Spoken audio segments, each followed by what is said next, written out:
ასცინოდა რა, სადა აქვთ აფხაზებს ლიტერატურა, არ ქონიათ არასოდეს არავითარი დასცინოდა. ლაკობა.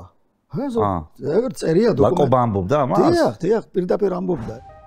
1905-6 წლებში თქვენ რო გადაიკითხოთ ქართული გაზეთები, ყალყზე დაგიდგება თმები ისეთი რაღაცეები წერია, რომ პირდაპირ ბეწვზე ეკიდა, რომ აი მაშინ დაწყებულიყო ხოცვაჟლეტა აფხაზეთში. საყოფა ცხოვრებულ ურთიერთობებში ეს არასოდეს არ იგრძნობოდა. ეს იყო იატაკ ქვეშეთში.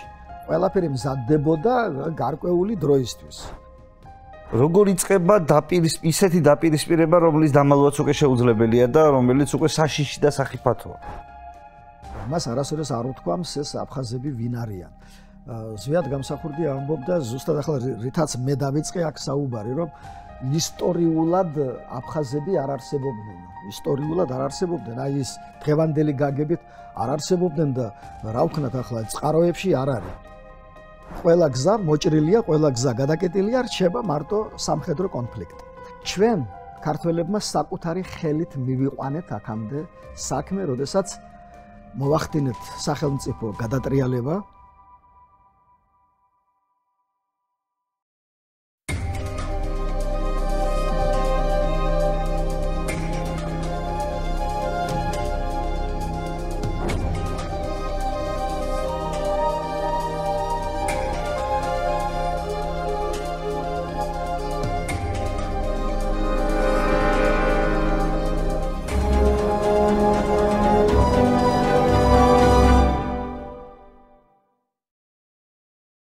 მოგესალმებით, ხალხო, გამარჯობათ. დღეს ჩემი სტუმარია ბატონ ჯემალ გამახარია. ბატონ ჯემალი არის აფხაზეთის უმაღლესი საბჭოს თავმჯდომარე. იმედია არ მეშლება დასახელებას, უმეშლება ხოლმე ეს დასახელება. მაგრამ ამავდროულად არის მეცნიერი, კვლევარი და ფაქტობრივად უამრავი თემა, რაზეც მე დღეს მინდა ჩვენ ვილაპარაკოთ, მას კვლევების სხვადასხვა დროს კვლევების სახითაა გამოცემული. მე აფხაზეთის თემა მაინტერესებს, როგორც მაყურებლის დიდი ნაწილისთვის შეიძლება ეს მოსალოდნელი ყოფილიყო, მაგრამ მაინტერესებს უფრო ღრმად არა მხოლოდ ერთი ადამიანის თვალით, რომელიც უბრალოდ აკვირდებოდა მოვლენებს, არამედ იმ ადამიანის თვალით, ვინც იკვლევდა კიდეც ამ მოვლენებს სხვადასხვა დროს და რაც თავარია, მე მგონი სწორედ ახლაც იმ პოზიციაზეა, რა პოზიციიდანაც ამ თემაზე საუბარი ზოგადად ძალიან მნიშვნელოვანია ჩემი წარმოდგენით. დიდი მადლობა ბატონ ჯემალ იმისთვის, რომ დამთავრდით ინტერვიუს. მადლობა მოწვევისთვის. შორიდან დავიწყებ. დიდი ინტერესით ვადევნებ თვალყურს აი თქვენს გადაცემებს. ახლა ვერ გეტყვი რომ ყველა ვნახე, მაგრამ ბევრი ვნახე და ძალიან საინტერესოა. უბრალოდ მადლობა, დიდი პატივია. მოდით ვეცადოთ რომ გავარკვიოთ ქართულ-აფხაზური კონფლიქტის ანატომია. ზოგადად დავინახოთ ქართულ-აფხაზური ურთიერთობები იმ ჭრილში, რომ თან რაღაცნაირად შევხედოთ, სად უშვებდით შეცდომებს, სად ან როგორ დაგვაპირისპირა სისტემამ, ერთმანეთს საბჭოთა სისტემამ განსაკუთრებით, რომ ბოლოს აქამდე მივედით, მაგრამ ისტორიიდან დავიწყოთ, შორიდან დავიწყოთ. რა ვიცით ქართულ-აფხაზური ურთიერთობების შესახებ, მოკლედ რო თქვა, იმიტომ რომ ვიცი რომ ბევრი გაქვთ დამუშევარი, ვიცი რომ თქვენი სფეროა და რაღაცნაირად აი მაყურებელმა რომ თქვენი კონტექსტი სრულად დაინახოს ამის თქმა მინდა. დიახ.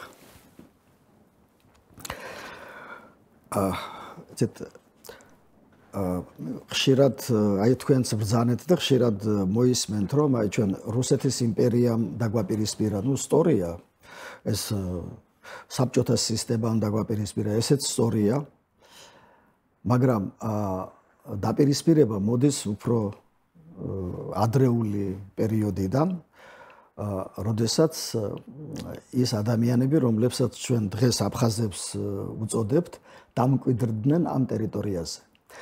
მინდა გითხრათ რომ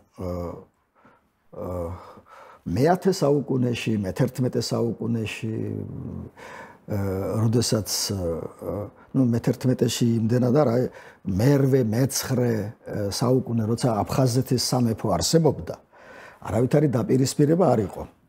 არავითარი დაპირისპირება არ იყო. ამ სამეფოში წერდნენ ქართულად, მეტყველებდნენ ქართულად და უზარმაზარი კულტურული მემკვიდრეობა დარჩა, ყველაფერი არის ქართული. ყველაფერი აბსოლუტურად ყველაფერი ქართულია და არაფერი არაქართული იქ არ არის. ანუ გულისხმობთ ისტორიულ ძეგლებს, არქეოლოგიურ ნამუშევრებს? წერილობით წყაროებსაც, რამდენიც გინდათ, არსებობს. აი აფხაზეთის დღევანდელ ტერიტორიაზე შექმნილი იმ პერიოდში. ასე რომ აი ეს მოსაზრება, რომ დღევანდელი აფხაზები და ისტორიული აფხაზები ეს ერთი და იგივე არ არის, პირადად ჩემთვის ეს არის როგორც 2x2 4. და არა მარტო ჩემთვის, ახლა ამას ინგოროყვას მიაწერენ და მან აი რა ცუდი საქმე გააკეთა, დაგვაპირისპირა და ასე შემდეგ. დაწყებული მე-17 საუკუნიდან თუ ვინმეს უცხოელს, ევროპელს, რუსს უკვლევია, შეუსწავლია, აფხაზები ჩასულა იქ, უნახავს ეს ტერიტორია, ყველა წერდა აბსოლუტურად ყველა. აი ერთი არ ვიცი მე, რომელმაც დაწერა, რომ ესენი აბორიგენები არიან. ყველა წერს, რომ ესენი ჩრდილოეთ კავკასიიდან ჩამოსულები არიან. ჩრდილოეთ კავკასიიდან. ზოგიერთი იმას აი პირდაპირ დროსაც უთითებს მიახლოებით, აი მე-17 საუკუნეებში რო არიან ჩამოსულები. ეს პავლე ინგოროყვას ამ ქვეყანაში გაჩენამდე და დაბადებამდე ხდება ეს ყველაფერი. მე-17 საუკუნის ბოლოდან მე-18, მე-19 საუკუნეებში ხდება. რუსი ავტორები წერენ ამის შესახებ. აი ესეთ იყო დიდი კონტრასტი.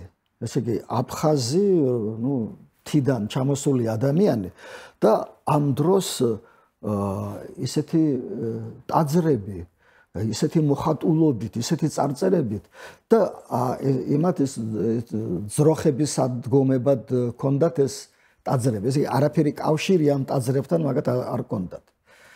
არაფერი კავშირი. ესე იგი ასეთი კონტრასტი იყო და ამიტომ უცებ ინტერესდებოდნენ. აი ასეთი ტაძრები ყოველ სოფელში, ყოველ დასახლებულ პუნქტში არის ტაძრები. აი ძალიან ესეთი ფრესკებით მოხატული. მე იცით ახლა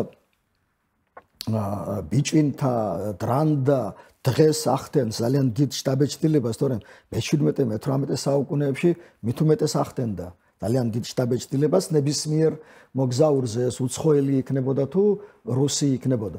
რუსებმა ძირითადად ტაძრების მშენებლობა, აი რაც ჩვენ დღეს ვიცით რუსეთში, ეს არის მე-16, მე-17 საუკუნეებში ძირითადად. ადრინდელიც არის, მაგრამ ძალიან ცოტა. აი ეს დიდი ტაძრები რაც აგებულია მე-16, მე-17-ია. და აი ჩვენი ტაძრები უძველესი მე-5, მე-6 საუკუნიდან, მე-7 საუკუნიდან და უფრო მეტად აი მე-10 საუკუნიდან და აქეთ მე-10, მე-11. იყო ძალიან დიდი კონტრასტი, ამიტომ ისინი ინტერესდებოდნენ რა აქვს საერთო აი ამ კულტურასთან, ამ ხალხს და ხედავდნენ რომ არაფერი საერთო. დღევანდელმა აფხაზებმა ფაქტობრივად ყველა მიცის ვინც მისი შორეული წინაპარი საიდან არის მოსული. დღევანდელმა აფხაზებმა და მაშინ მით უმეტეს იცოდნენ და ამას მაშინ პოლიტიკური მნიშვნელობა არ ჰქონდა და შეიძლება უყვებოდნენ კიდევაც ვინ საიდან არის და როგორ არის. სხვადასხვა ჩვენს არქივში არის აღმოჩენილი ძალიან საინტერესო მასალა აი ეს აფხაზები როგორ სახლდებოდნენ აქეთ ჩამოდიოდნენ იქ ჩრდილოეთ კავკასიიდან და სახლდებოდნენ აი ამ აფხაზეთის ტერიტორიაზე და ჩვენ აი ახლა ახლო მომავალში ვაპირებთ ამ მასალების ასე ვთქვათ წამოწევას და ნახავთ და აუცილებლად გამოვცემთ. ასე რომ რამდენად ანაცვლებს? ასე რომ აი იქიდან მოდის დაპირისპირება. მე-16, მე-17 საუკუნიდან მოდის დაპირისპირება. ძალიან მწვავე დაპირისპირებები იყო მაშინ. და მე ამ დაპირისპირებებს უკვე გაგრძელება აქვს მე-19 საუკუნეში. მე-19 საუკუნეში, როცა რუსეთი შემოვიდა, რუსეთმა აფხაზეთი ქართველების მეშვეობით აითვისა და დაიკავა ფაქტობრივად. ქართველების მეშვეობით, ძირითადად სამეგრელოს სამთავროს მეშვეობით. აი სამეგრელო რომ არ ყოფილიყო, ალბათ ძალიან დიდხანს გაჭიანურდებოდა აფხაზეთის, ასე ვთქვათ, შემომტკიცება რუსეთის მიერ. მაგრამ სამეგრელო რატო ეხმარებოდა? იმიტომ კი არ ეხმარებოდა, რომ რუსეთისთვის უნდოდა ეს აფხაზეთი. ის ცდილობდა ეს თავისი ისტორიული ტერიტორია დაებრუნებინა.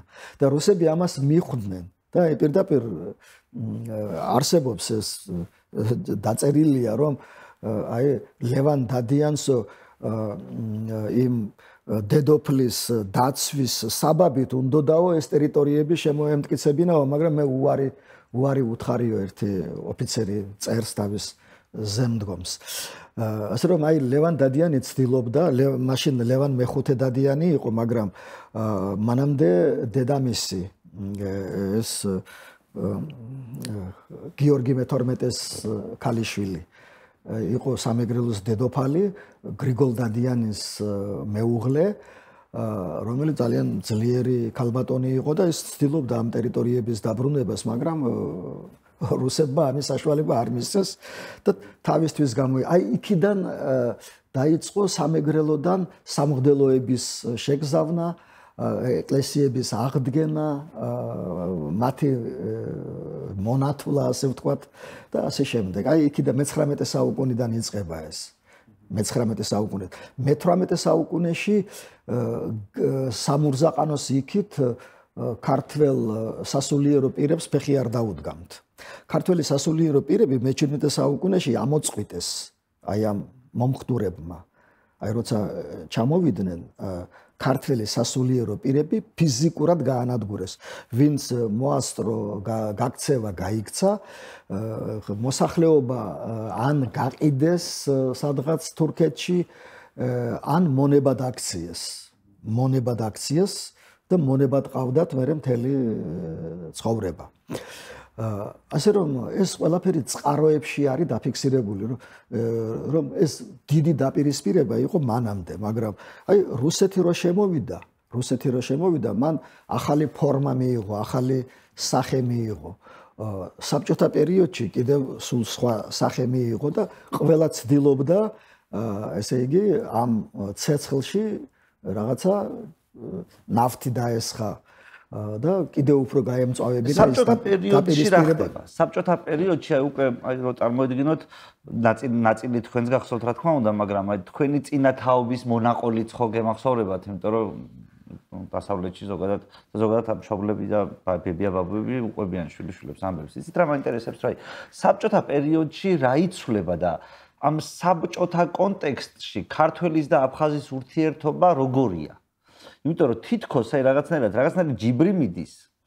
თითქოს მე საუბრის დასაწყისში სადაც დავიწყებთ მამდეც კითხეთ, რომ ჩემს სტუმრებსაც ვთქვამთ, რომ აი ჯიბრი მაგალითად იწყება იგივე ბერია სტალინის დროს და მათი პოლიტიკის გატარების დროს. ბატონმა გიორგი ანჩაბაძემ მოყვა თუ არ ვცდები თავის ისტორიაში ეს, რომ თუ როგორი გავლენა მოახდინა იმან ლაკობას მკვლელობა მაგალითად თუნდაც აფხაზურ საზოგადოებაზე, იმიტომ რომ ჩაითვალა რომ ეს რაღაცნაირად ქართველმა მათ შორის ეთნიკური ნიადაგიც ერია. კომუნისტები ერთმანეთს უხოცავდნენ საქართველოშიც არანაკლები და უხოცავთ კომუნისტებს ვიდრე აფხაზეთში, ამიტომ მე ცალსახად ამის პირდაპირ და კრიტიკის გარეშე გაზიარების მომხრე არ ვარ, მაგრამ მეორეს მხრივ რაღაცნაირად ამაზე ალბათ პასუხიც არის გასაცემი. შინაარსობრივად, თორე ბერიამ თბილისშიც ბევრი ხალხი დახოცა, ქართველების და მეგრელების. ლაკობა გამონაკლისი რა თქმა უნდა არ იყო.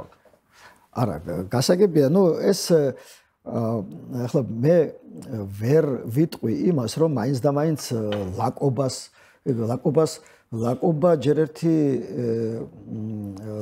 იქ თვითონ აფხაზეთში ყავდა ძალიან დიდი ოპოზიცია აფხაზების სახით. ძალიან დიდი ოპოზიცია ყავდა. ესე კი ის აღიარებული ლიდერი იყო, ძალიან უყვარდათ აფხაზებს, მაგრამ მას ბევრი მოწინააღმდეგეც ყავდა. ძალიან ბევრი მოწინააღმდეგე. ასე რომ ალბათ ამ არძინბა ლაკობას კვლელობას ისინი როგორმე გადაიტანდნენ, მით უმეტეს მაშინ ეს არ იყო ასე გამოცხადებული, რომ ის მოკლეს. ის თითქოს გარდაიცვალა. სხვადასხვა დიდი პატივით დაასაფლავეს და მე ერთი წლის შემდეგ მოხდა მისი ასე ვთქვათ მხილება ბჭყალებში თუ ნამდვილად არ ვიცი. ეს ძალიან ძნელი სათქმელია ეს მხილება სამართლიანი იყო თუ უსამართლო.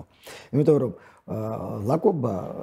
ლაკობა ფაქტობრივად სეპარატისტი იყო, ოღონდ ამას ის ესე უხეშად არ აკეთებდა, საკმაოდ ჭკვიანურად აკეთებდა, მაგრამ იყო სეპარატისტი. სუფთა სეპარატისტი იყო. სხვადასხვა ლაკობა დაპირისპირებული იყო გულიასთანაც. დიმიტრი გულიასთან, აი აფხაზებისთვის ეს ღმერთია, ხო, დიმიტრი გულია. აფხაზური დამწერლობის და აფხაზური ლიტერატურის ფუძემდებელი, როგორც შოთა რუსთაველია ჩვენთვის. აი შოთა რუსთაველს დამწერლობა არ შეუქმნია. ესე იგი უფრო მეტია კიდევ დიმიტრი გულია მათთვის, ვიდრე ჩვენთვის შოთა რუსთაველი. რატო იყო დაპირისპირებული? ნუ ეს დასცინოდა რა, ეს რა ისტორია, რა ლიტერატურა, სადა აქვთ აფხაზებს ლიტერატურა, არ ქონიათ არასოდეს არავითარი დასცინოდა. ლაკობა. ეგრე წერია დოკუმენტები. ლაკობა ამბობდა ამას? დიახ, პირდაპირ ამბობდა, ეს ეგრე დოკუმენტები გამოქვეყნებული. გულია იყო დამცველი, რომ ყველაფერი ქონდა აფხაზებს? ხო. ნუ უცნაურია. დიახ, ასე რომ მაგას ბევრი მოწინააღმდეგე ყავდა და ამას არ დაუქცევია ქვეყანა. უბრალოდ რუსები ამას აი მიზან მიმართულად აკეთებდნენ. მიზან მიმართულად. იცით, როდესაც აფხაზები ბევრნი იყვნენ და მათ ეკავათ ეს ტერიტორია, ნუ დღევანდელი გუდაუთა და აქეთ მოყოლებული გალამდე. გალში ახლა ისინი ამბობდნენ ეს სამურზაყანოელები აფხაზები იყვნენ, ეს არის სუფთაწყლის ტყუილი, სამურზაყანოელების აფხაზები არ იყვნენ, თუმცა თავადები იყვნენ აფხაზები. აი ეს თავადები როგორ ჩამოვიდნენ იქ, აი ზუსტად ამაზე არის ის დოკუმენტები, რაზეც მე გითხარით, ისტორიულ არქივში აღმოჩენილი, ანზორ სიჭინავამ აღმოაჩინა და ჩვენ მალე გამოვცემთ მაგ მასალებს. ასე რომ აი მაშინ ფაქტობრივად ქართველებს იყენებდნენ რუსები აფხაზების წინააღმდეგ, ქართველები იმიტომ მიდიოდნენ ამაზე, რომ საკუთარი ტერიტორია, რომელიც აფხაზებმა წაართვეს, აი ეს ტერიტორია დაებრუნებინათ. მაგრამ მას შემდეგ, რაც აი მოხდა პირველი მუხაჯირობა, მეორე მუხაჯირობა და იქ რაღაცა თითოეულა აფხაზი დარჩა და ქართველი მოძლიერდა, აი ამის მერე რუსები მკვეთრად ცვლიან პოლიტიკას აფხაზების, ასე ვთქვათ, გადმობირების, გარუსების პოლიტიკას და ქართველებთან დაპირისპირების. თუ მანამდე აფხაზი უპირისპირდებოდა რუსს, რომელმაც მას ყველაფერი წაართვა. ახლა აი ამ ქართველები ესე კი არ ჩაასახლეს იქ, როგორც რუსებს ასახლებდნენ და სომხებს და ბერძნებს. ქართველები ბრუნდებოდნენ თავის ისტორიულ ტერიტორიაზე. და რუსები ეუბნებოდნენ, აი ქართველები ხო ხედავთ, მიწებს გართმევენ, ყველაფერს გართმევენ და რაც უბედურება გჭირთ, ამათგან გჭირთ. და ის მთელი ეს რისხვა, რომელიც მათ ჰქონდათ რუსების მიმართ, მათ ყველაფერი გააკეთეს, რომ მიემართათ ქართველებისკენ. აი 1905-6 წლებში თქვენ რო გადაიკითხოთ ქართული გაზეთები, ივერია, ცნობის ფურცელი, აი ყალყზე დაგიდგება თმები, ისეთი რაღაცეები წერია, რომ აი ახლა აი რაც მოხდება, რაც ბაქოში მოხდა და იქ ქართულისა სომხებმა და აზერბაიჯანელებმა რომ დახოცეს ერთმანეთი, რაღაცა მსგავსი მოხდება და აი პირდაპირ ბეწვზე ეკიდა აფხაზეთში, რომ აი მაშინ დაწყებული იყო ხოცვაჟლეტა აფხაზეთში. ასე რომ ეს ძველი ისტორიაა. ეს არ არის ბერიას და სტალინის მოგონილი. ბერიამ და სტალინმა, ნუ მაშინ აი ხალხთა მეგობრობის რაღაც ლოზუნგები და აი ამ სოუსში თქვენ ბრძანებთ, გააკეთეს ყველაფერი იმისთვის, რომ აი ეს მოჩვენებითი ძმობა და მეგობრობა ყოფილიყო და ეს დაპირისპირება არ ყოფილიყო. მათ არ ჰქონდათ მაშინ საშუალება, რომ აი აქტიურად გამოსულიყვნენ და რაღაცა პროტესტი განეცხადებინათ და ასე შემდეგ. მაგრამ აი სტალინის გარდაცვალების შემდეგ, როდესაც საქართველოში ძალიან სერიოზული ძვრები მოხდა, განსაკუთრებით 56 წელს, აი ცნობილი მოვლენები. მაშინ აი პირველად გამოჩნდა რაღაცა პროკლამაციები, ეს ზვიადი მაშინ პატარა იყო, მერაბი პატარა იყო, მაგრამ მაინც უკვე დამოუკიდებლობაზე მაშინ დაიწყეს. აი ხო ხედავთ, რუსები რას გვიშვრებიან და დამოუკიდებლობა. აი ახლა ინგოროყვას წიგნი 54 წელს გამოვიდა. 2 წლის განმავლობაში აფხაზებს ხმა არ ამოუღიათ. ხო წაიკითხეს ეს წიგნი. ხმა არ ამოუღიათ, არავის ხმა არ ამოუღია. დადებითი რეცენზიები იწერებოდა, დადებითი რეცენზიები ქართველების მიერ. და ეს გამოქვეყნებულია თვით ზარია ვასტოკაშიც კი ცეკას გაზეთში. არის ძალიან მაგარი ახვლედიანი ეს მიერ აკადემიკოსი ახვლედიანის მიერ რეცენზია ინგოროყვას წიგნზე, ну როგორც ძალიან მაგარი წიგნი და განსაკუთრებით აფხაზეთის ისტორიის საკითხებში. აი ეს წერია ცეკას გაზეთში. არავის ხმა არ მოუღია ამაზე. მაგრამ აი ამ 56 წლის მოვლენების მერე მოსკოვში მერე სტალინის კულტი, ესე იგი დაგმეს მე-20 ყრილობაზე და მერე 56 წლის 30 ივნისს ცეკ აღებულობს სპეციალურ დადგენილებას სტალინის კულტის შესახებ. და 10 დღეში, ესე იგი 30 ივნისი და 10 ივლისს ღებულობს ცეკას პრეზიდიუმი, ეს აი პოლიტბიურო რო იყო მერე, მაშინ ერქვა პრეზიდიუმი. აი ეს პრეზიდიუმი ღებულობს დადგენილებას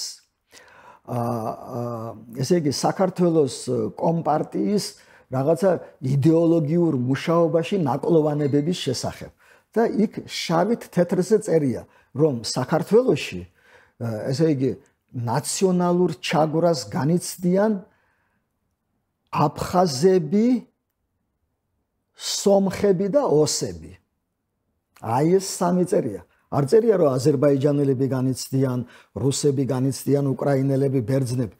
განიცდიან ესე იგი აფხაზები, ნაციონალურ ჩაგვრას, ოღონ რაში გამოიხატებოდა იქ არ წერია, ნაციონალურ ჩაგვრას განიცდიან, სომხები განიცდიან და ოსები. ესე იგი აი ეს სამი ხალხი უნდა აემხედრებინათ, აი ეს იკითხება ამაში. ეს სამი ხალხი უნდა აემხედრებინათ ქართველების წინააღმდეგ, რომ დაეწყნარებინათ, დაეშოშმინებინათ ქართველები. აფხაზების ამხედრება აი ამის მერე შეძლეს. აი მერე დაიწყო ინგოროყვას კრიტიკა. 2 წელი გავიდა, 3 წელი გავიდა ამ წიგნის გამოცემიდან და მერე დაიწყეს კრიტიკა. ან თქვენ უკვე ამ დროს აფხაზეთში ხართ, პატარა ხართ ჯერ, მაგრამ მე ეს მოვლენები არ მახსოვს, მაგრამ ეს მე შესწავლილი მაქვს ასე რომ. ხო, მესმის, ხო და იცით რა მაინტერესებს, რა საზოგადოების განწყობა რა არის და ქართულ-აფხაზური ურთიერთობებზე რა გავნასახდეს იმ დროს ეს ხალხი ერთმანეთს იცნობს, მეზობლები არიან. მე უნდა გითხრათ, რომ აფხაზი მეზობელი, აფხაზი მეგობარი უკეთეს ვერ იპოვიდი. ეს ასე იყო ომის დაწყებამდე. მაგრამ იქით უკან ეს ყველაფერი რაც მოხდა, ეს ყველაფერი მზადდებოდა. აი ახლა სხვათა შორის აი 30 წლის თავი ხო იყო ამ აფხაზეთის მოვლენების და მე ყოველ 14 აგვისტოს ან 27-30 სექტემბერს იქ შამბა იქნება თუ ვიღაცეები ყვებიან ისტორიებს, აი პირდაპირ ჩვენებებს აძლევენ, როგორ ემზადებოდნენ ისინი დიდი ხნით ადრე, სანამ ეს ომი დაიწყებოდა, დიდი ხნით ადრე, როგორ აყალიბებდნენ სამხედრო ფორმირებებს, აი გაქანებულ საბჭოთა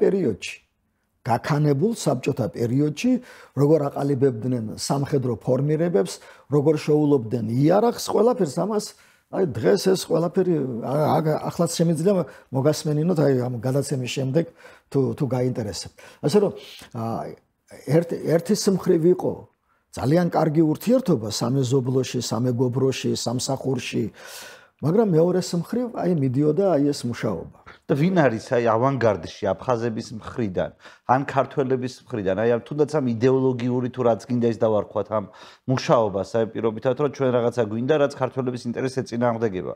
რაც მე აქციებში გამოიხატება, იმიტომ რომ 50-იანი წლების ბოლოსაც აქციებია, 60-იანი წლების ბოლოსაც აქციებია. აი 60-იანი ახლა 50-იანი წლების აქციებს ვითომ დაუკავშირეს ინგოროყვას წიგნის გამოცემას. 67 წლის აქციები დაუკავშირეს ნიკო ბერძენიშვილის მესამე ტომის გამოცემას.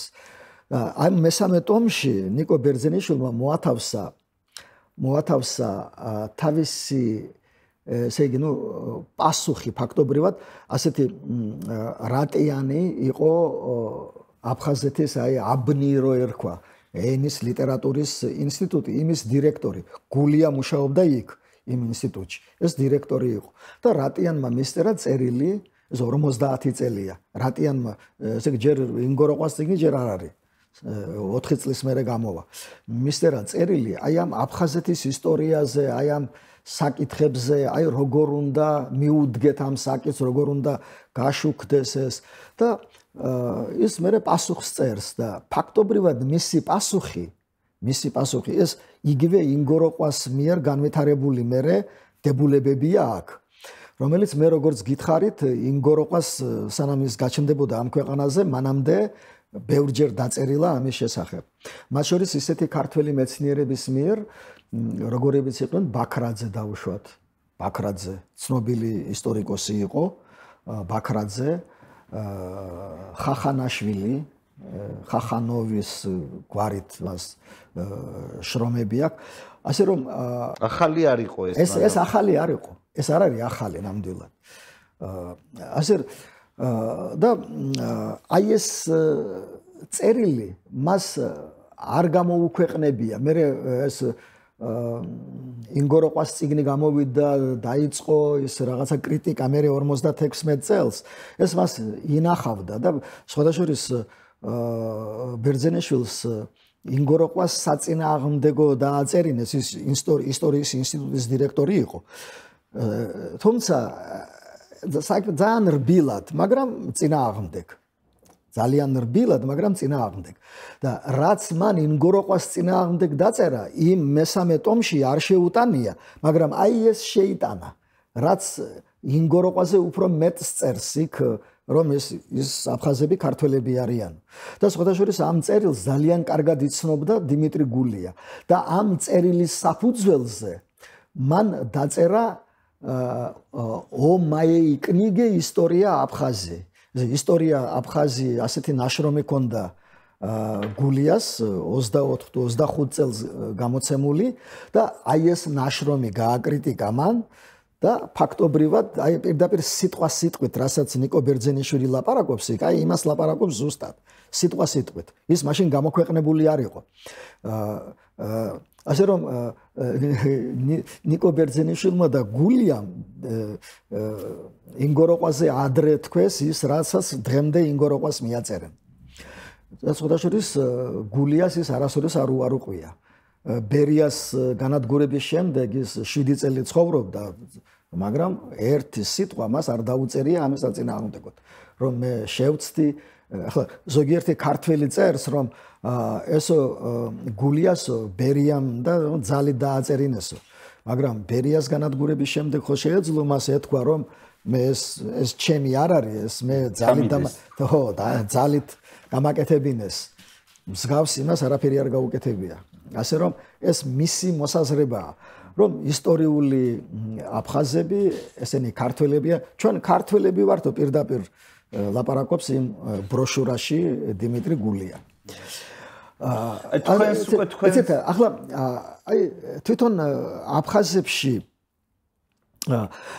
ნაწილს აი უბრალო ადამიანებს მაინც და მაინც ეს დიდად არ აწუხებდა, მაგრამ იცით პატარა მცირერიცხოვანი ერის ფსიქიკა, როდესაც ის ვიღაცა ინტელიგენტი რო არის, პროფესორი რო არის, აი ეს რომ იტყვის,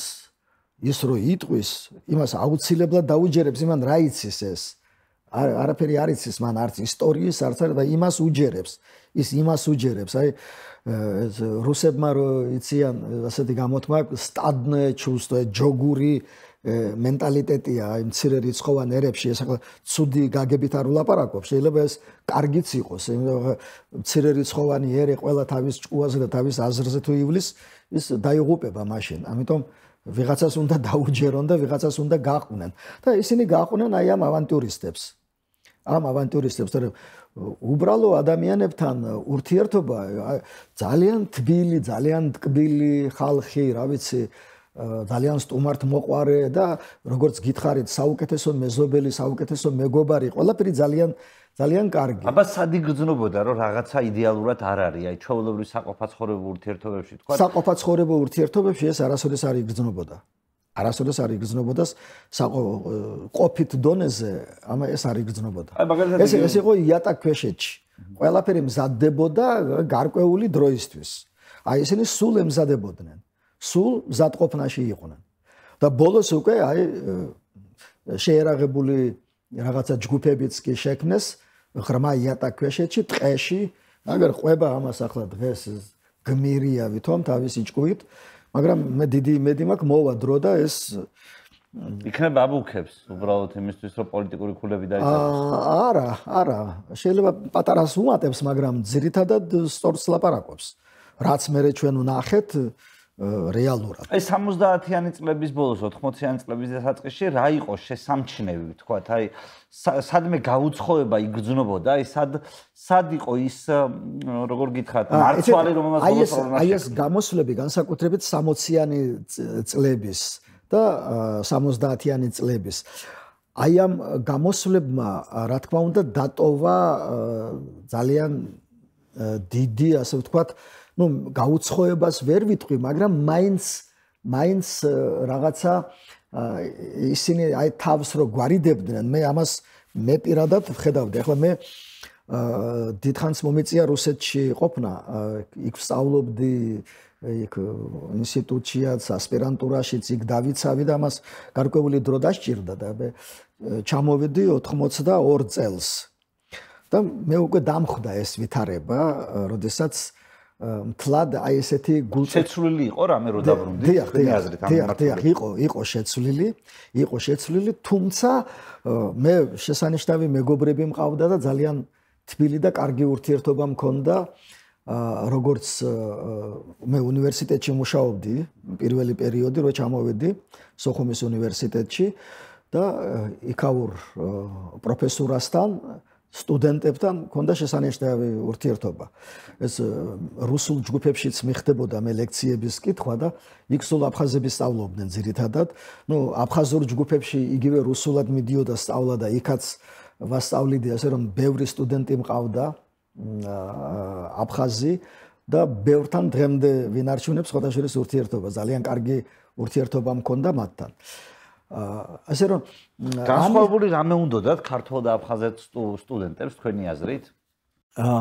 ეცეთ აფხაზებს ჩაუგდეს აი ეს აი სტატუს. აი რო გეკითხა ვიღაცა გლეხისთვის რა არის სტატუსი, მან ეს არც კი იცოდა ეს სიტყვა, მაგრამ სტატუს. ისინი აი ამას ეჭიდებოდნენ და საბჭოთა პერიოდში რომ საბჭოთა სოციალისტური რესპუბლიკა რო დაარქვეს აფხაზეთს და 31 წლამდე მას ერქვა საბჭოთა სოციალისტური რესპუბლიკა. 21 წლიდან 31 წლამდე ერქვა საბჭოთა სოციალისტური რესპუბლიკა. მაგრამ ეს რესპუბლიკა არ იყო მოკავშირე რესპუბლიკა. აი დღესაც სხვადასხვა ზოგიერთი რუსი, აი ძალიან განათლებული ადამიანი, ძალიან განათლებული, აი ლაპარაკობს რომ აფხაზეთიო 31 წლამდეო საქართველოს შემადგენლობაში არ შედიოდაო, ისო იყო რესპუბლიკა. საბჭოთა კავშირის კონსტიტუციაში 24 წელს მიღებულ კონსტიტუციაში აფხაზეთი მოხსენიებულია როგორც ავტონომიური რესპუბლიკა. მაგრამ საქართველოს კონსტიტუციაში და თვითონ აფხაზეთის კონსტიტუციაში როგორც საბჭოთა სოციალისტური რესპუბლიკა. მაგრამ ეს საბჭოთა სოციალისტური რესპუბლიკა საქართველოს საბჭოთა სოციალისტური რესპუბლიკის შემადგენლობაში შედიოდა. მაშინ ხო არ ჩაიწერებოდა ჩვენს კონსტიტუციას. და ის ამიერკავკასიის ფედერაციაში და საბჭოთა კავშირის შემადგენლობაში ცალკე კი არ შესულა, არამედ როგორც საქართველოს ნაწილი ისე შევიდა. მაგრამ აი მათ ეუბნებიან ახლა ყველას ხო არა აქ ეს წაკითხული და ყველამ ხო ეუბნებიან რომ აი ჩვენო მოკავშირე ვიყავითო, თანასწორუფლებიანი ვიყავითო საქართველოსთან და ამისთვის იბრძოდნენ საბჭოთა პერიოდში. რომ საქართველოსთან თანასწორობა, ანუ მოკავშირე რესპუბლიკა უნდა რესპუბლიკობა უნდა. დიახ, რესპუბლიკა უნდა გავხდა. აი სტატუს ამას ნიშნავდა. აი ამას. მაგრამ თუ კარგად შეისწავლე ამ სტატუსს, აი რეალურად რას წარმოადგენდა ეს აფხაზეთის საბჭოთა სოციალისტური რესპუბლიკა, სრულიად უუფლებო. აი სრულიად უუფლებო, არავითარი უფლება არა ვერავის ვერ ნიშნავდნენ. აი სამინისტრო, რომელიღაცა სამინისტრო აფხაზეთის, აი 1 და 2 შტატი ზედმეტი რომ შემოეღო, ეს თბილისთან უნდა შეეთანხმებინა 20-იან წლებში. აი შტატს ვერ გახსნიდა. დამატებითი, აი სამინისტროს ჭირდება ახალი შტატი, რაღაცა საჭიროა, საქმე სჭირდება. ეს თბილისთან უნდა შეეთანხმებინათ. აი ეს უფლებამოსილება იყო. და მაშინ საბჭოთა ორგანოები მაინც და მაინც ბევრს არაფერს არ წყვეტდნენ, ხომ იცით? მაშინ პარტიული ორგანო იყო მთავარი. და პარტიული ორგანო კანონი იყო ეს საოლქო კომიტეტია, აქ ЦК-ა და ЦК-ს დადგენილება ყველასთვის არის სავალდებულო. საქართველოს უმაღლესი საბჭოს დადგენილებები, რომელიც ვრცელდებოდა საქართველოს ტერიტორიაზე, სავალდებულო იყო იქ. რა თემასაც არ უნდა შეხებოდა. რა საკითხზეც არ უნდა ყოფილიყო. თუ იქ ეწერა რომ ეს სავალდებულოა მთელ საქართველოში, იგულისხმებოდა რომ იქაც სავალდებულო იყო. ასე რომ ეს სახელწოდება კი იყო, მაგრამ იმის უკან არაფერი არ იყო. არაფერი არ იყო აბსოლუტურად. სხვადასხვა 31 წელს, როცა გახდა ავტონომიური რესპუბლიკა, როცა დაარქვეს, აქ ელემენტარული სახელის გადარქმევა მოხდა. მაგრამ სტატუსი კონსტიტუციაში რაც ეწერა, რა უფლებამოსილება, ზუსტად იგივე უფლებამოსილება დარჩა. ის ხელი არ უხლიათ. 36 წლამდე ხელი არ უხლიათ. 36 წელს უკვე თელ საბჭოთა კავშირში ყველა მოკავშირე რესპუბლიკას ჰქონდა ერთი და იგივე კონსტიტუცია. თქვენ თუ დაგაინტერესებთ, აიღეთ დავუშვათ აფხაზეთის და აიღეთ თათრეთის.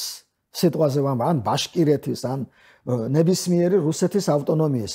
აი იქ თათრეთი წერია, აქ აფხაზეთი. ესაა მხოლოდ განსხვავება. მეტი არაფერი. მუხლების რაოდენობა ზუსტად ერთი და იგივე თავები, ერთი და იგივე პარაგრაფები. აი ყველაფერი ერთი და იგივე. პუნქტები უпростоრად. მუხლები და პუნქტი ერთი და იგივე. სიტყვა სიტყვით ერთი და იგივე.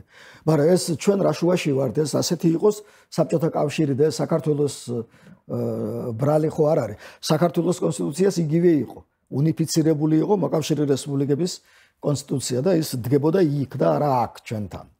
ასე რომ ჩვენ ისეთ ტოტალიტარულ სახელმწიფოში ვცხოვრობდით და იქ ყველაფერი იყო უნიფიცირებული, ყველაფერი ცენტრში წყდებოდა. ასე რომ აქ ჩვენ არაფერ ქართველები არაფერ შუაში არიან, მაგრამ მათ უუბნებიან ეს ქართველების ბრალია ყველაფერი და აი იმათ წაგვართვეს ეს ქონდა და იმათ წაგვარ. რუსეთმა მოგცა 21 წელს და აი ქართველებმა წაგვართვეს. კარგი ის არის ხო, რომ აიყოლიო უმეცარი ადამიანი, ეს ძალიან კარგი ის არის არგუმენტი. რუსებმა მოგცეს 21 წელს, აი ჩვენ გავხდით მოკავშირე რესპუბლიკა, თანასწორ უფლებიანი და მე 31 წელს ბერიამ სტალინმა წაგვართვეს. და დაწყობილი ის არის მათი თემა. აი ეს ისიც რა მაინტერესებს, რომ ამ პერიოდიდან მოყოლებული შემოდის ეროვნული მოძრაობა, დაახლოებით ფეხს იკიდებს სხვადასხვა მიმართულებით. მე ვიცი, რომ თქვენ ეროვნული მოძრაობის სათავეშიც იყავით და დასაწყისშიც საკმაოდ ესეთი აქტიური წევრი იყავით. მე მაინტერესებს აფხაზეთში ეროვნული მოძრაობა, ერთი ქართული ეროვნული მოძრაობა და მეორე არ ვიცი ზუსტად შეიძლება ტერმინოლოგიურად შეცდომა დაუშვი, მაგრამ აფხაზური ნაციონალური მოძრაობა, ესე რომ შევხედოთ. ანუ აი ეს საბჭოთა კავშირის რღვევასთან ერთად ორივე იყიდებს რაღაცნაირად ფეხს. ერთი ქართული მხრიდან იყიდებს, აფხაზური მხრიდანაც იყიდებს.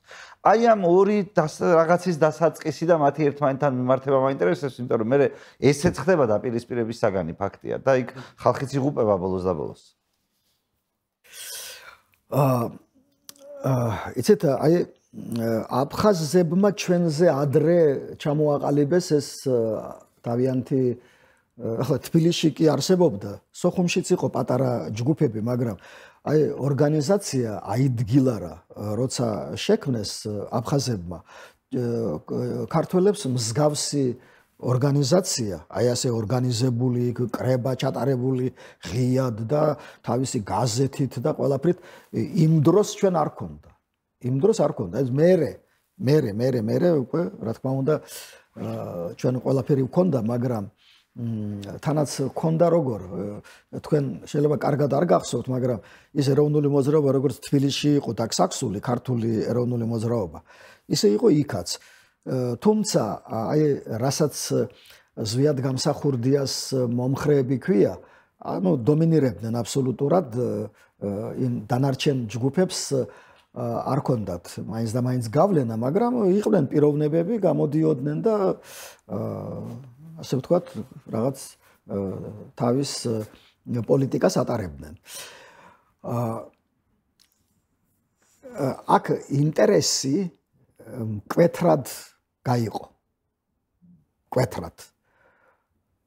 იქით ამხარეს ისევ აი ეს სტატუსი ჯერ ისინი საბჭოთა კავშირს იცავდნენ კბილებით ლენინი საბჭოთა კავშირი აი ეს ლოზუნგები ჰქონდათ სულ მაგრამ აუცილებლად სტატუსი ანუ საბჭოთა სოციალისტური რესპუბლიკა ჩვენ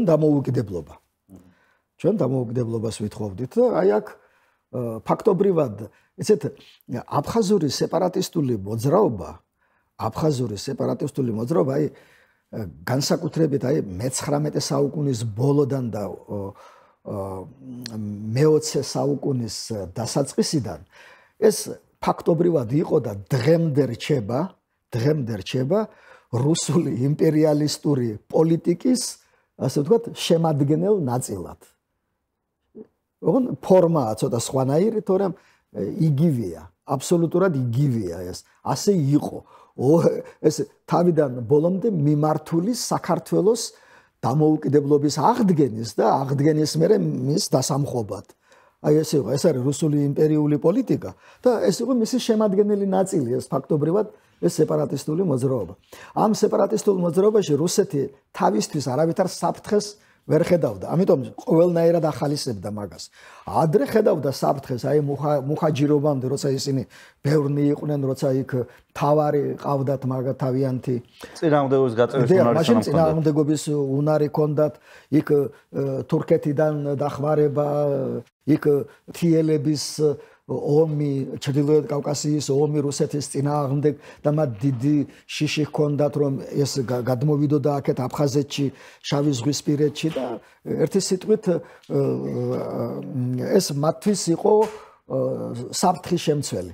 მაგრამ როცა გაანადგურეს ეს აფხაზები ამ ორი მუხაჯირობის ორი ტალღის, ორი დიდი ტალღა მუხაჯი ამის შემდეგ დაიწყეს ქართველების წინააღმდეგ მათი გამოყენება. და აი რუსული იმპერიალისტური პოლიტიკის შემადგენელი ნაწილია აფხაზური სეპარატიზმი. ასე წარმოიშვა თანამედროვე სეპარატიზმი, ასე წარმოიშვა. აი რუსული იმპერიალიზმის წიაღში იშვა, განვითარდა და მოდის დღემდე აი ამ სახით.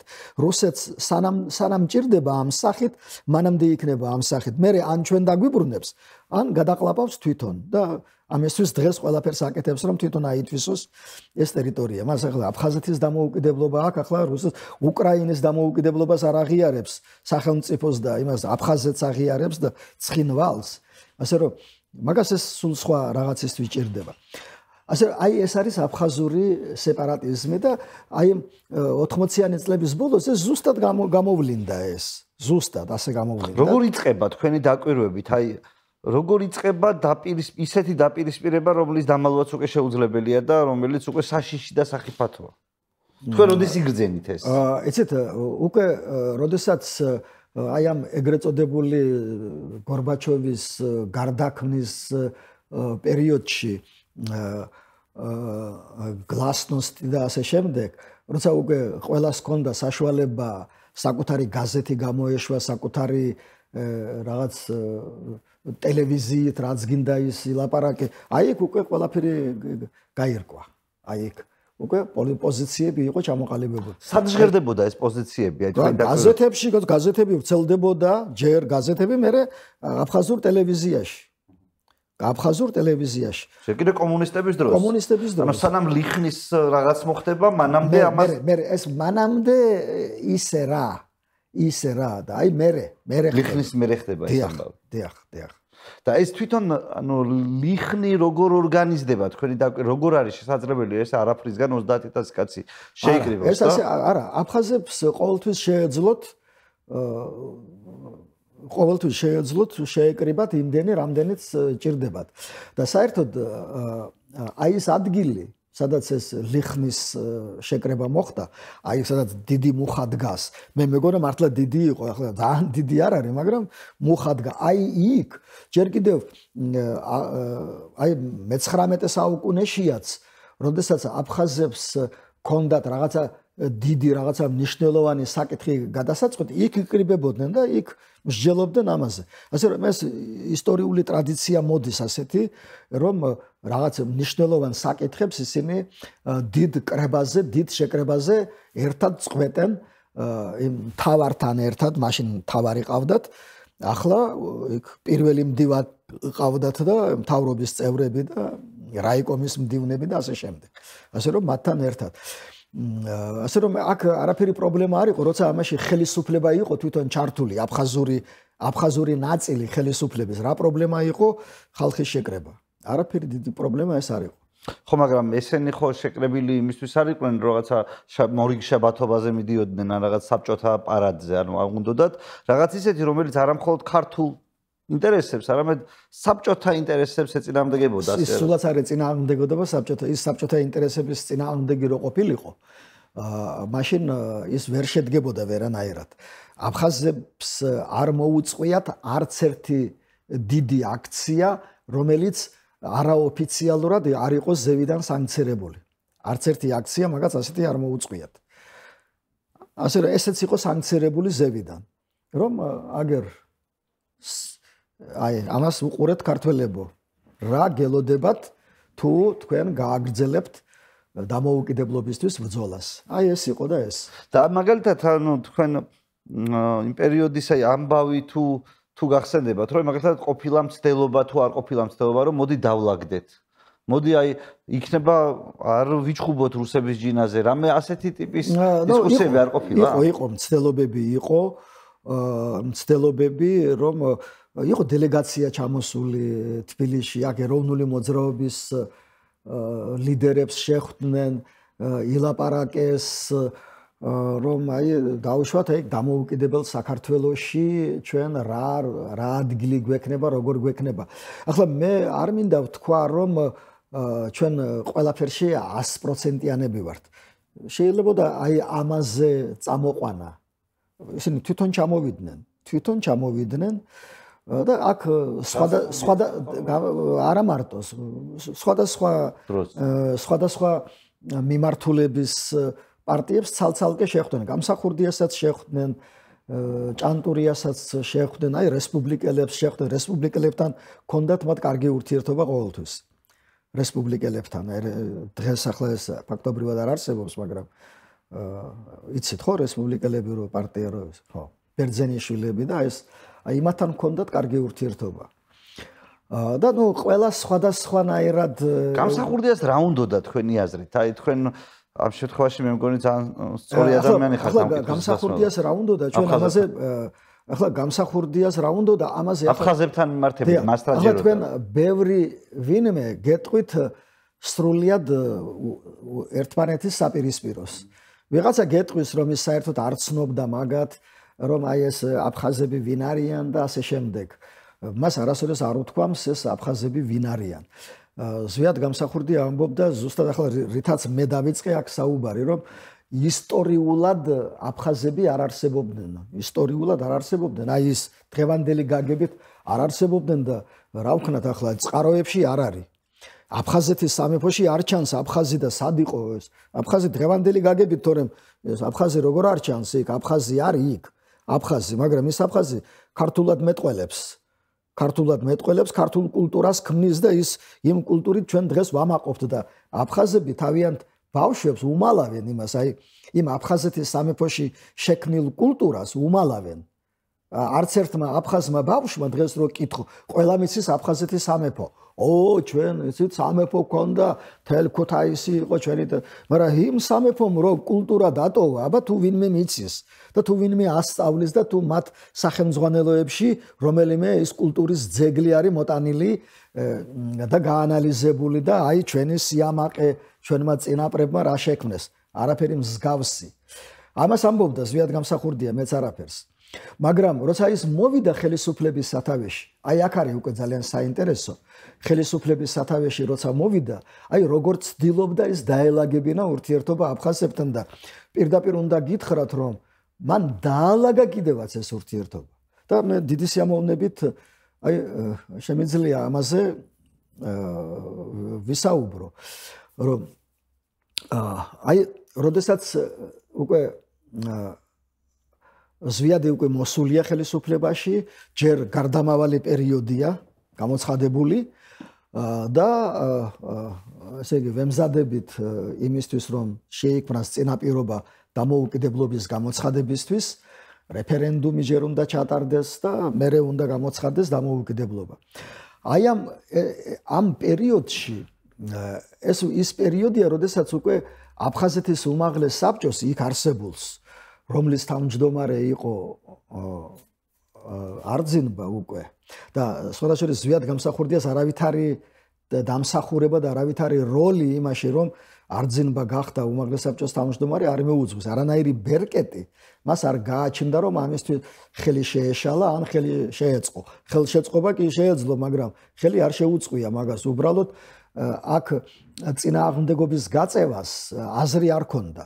აქ უფრო მნიშვნელოვანი იყო მერე ურთიერთობის დალაგება. წინააღმდეგობა რამდენიც არ უნდა გაგეწია, იმათ რუსებთან ერთად, სომხებთან ერთად ქონდათ საკმარისი ხმები იმისათვის, რომ არძინბა აერჩიათ. და არძინბას არჩევა გადაწყვეტილი იყო არა თბილისში, არამედ იქ, სადაც ეს წყდებოდა მაშინ.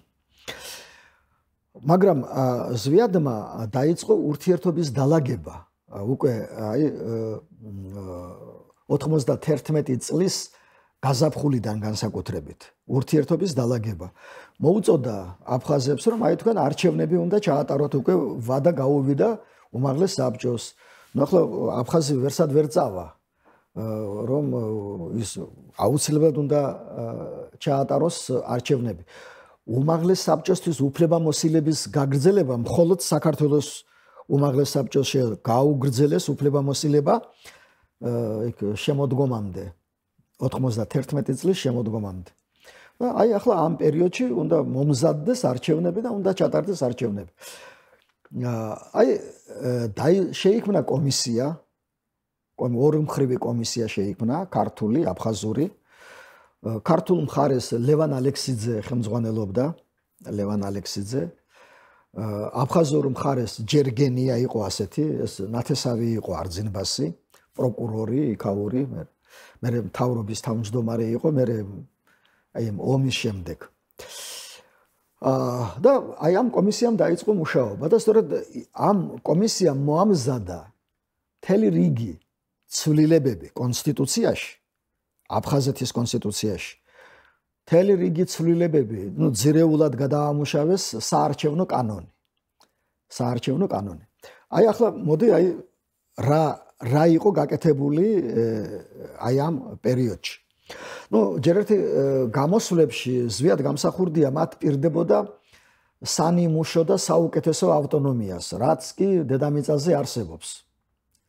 აი მაგრამ ეს იყო ზოგადი სიტყვები, რა თქმა უნდა. ჯერჯერობით იყო ზოგადი. და აი ახლა დაიწყეს მუშაობა.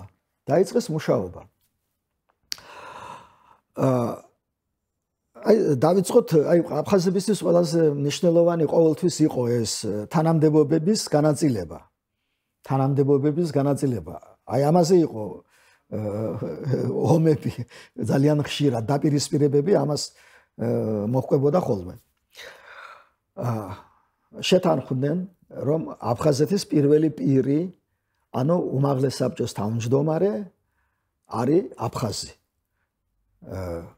უმაღლეს საბჭოს თავმჯდომარე არის პირველი პირი და ეს არის აუცილებლად აფხაზი.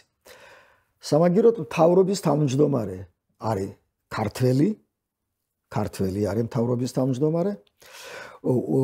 მისი მოადგილე მთავრობის არის აფხაზი, იქ უმაღლეს საბჭოში პირველი მოადგილე არის ქართველი.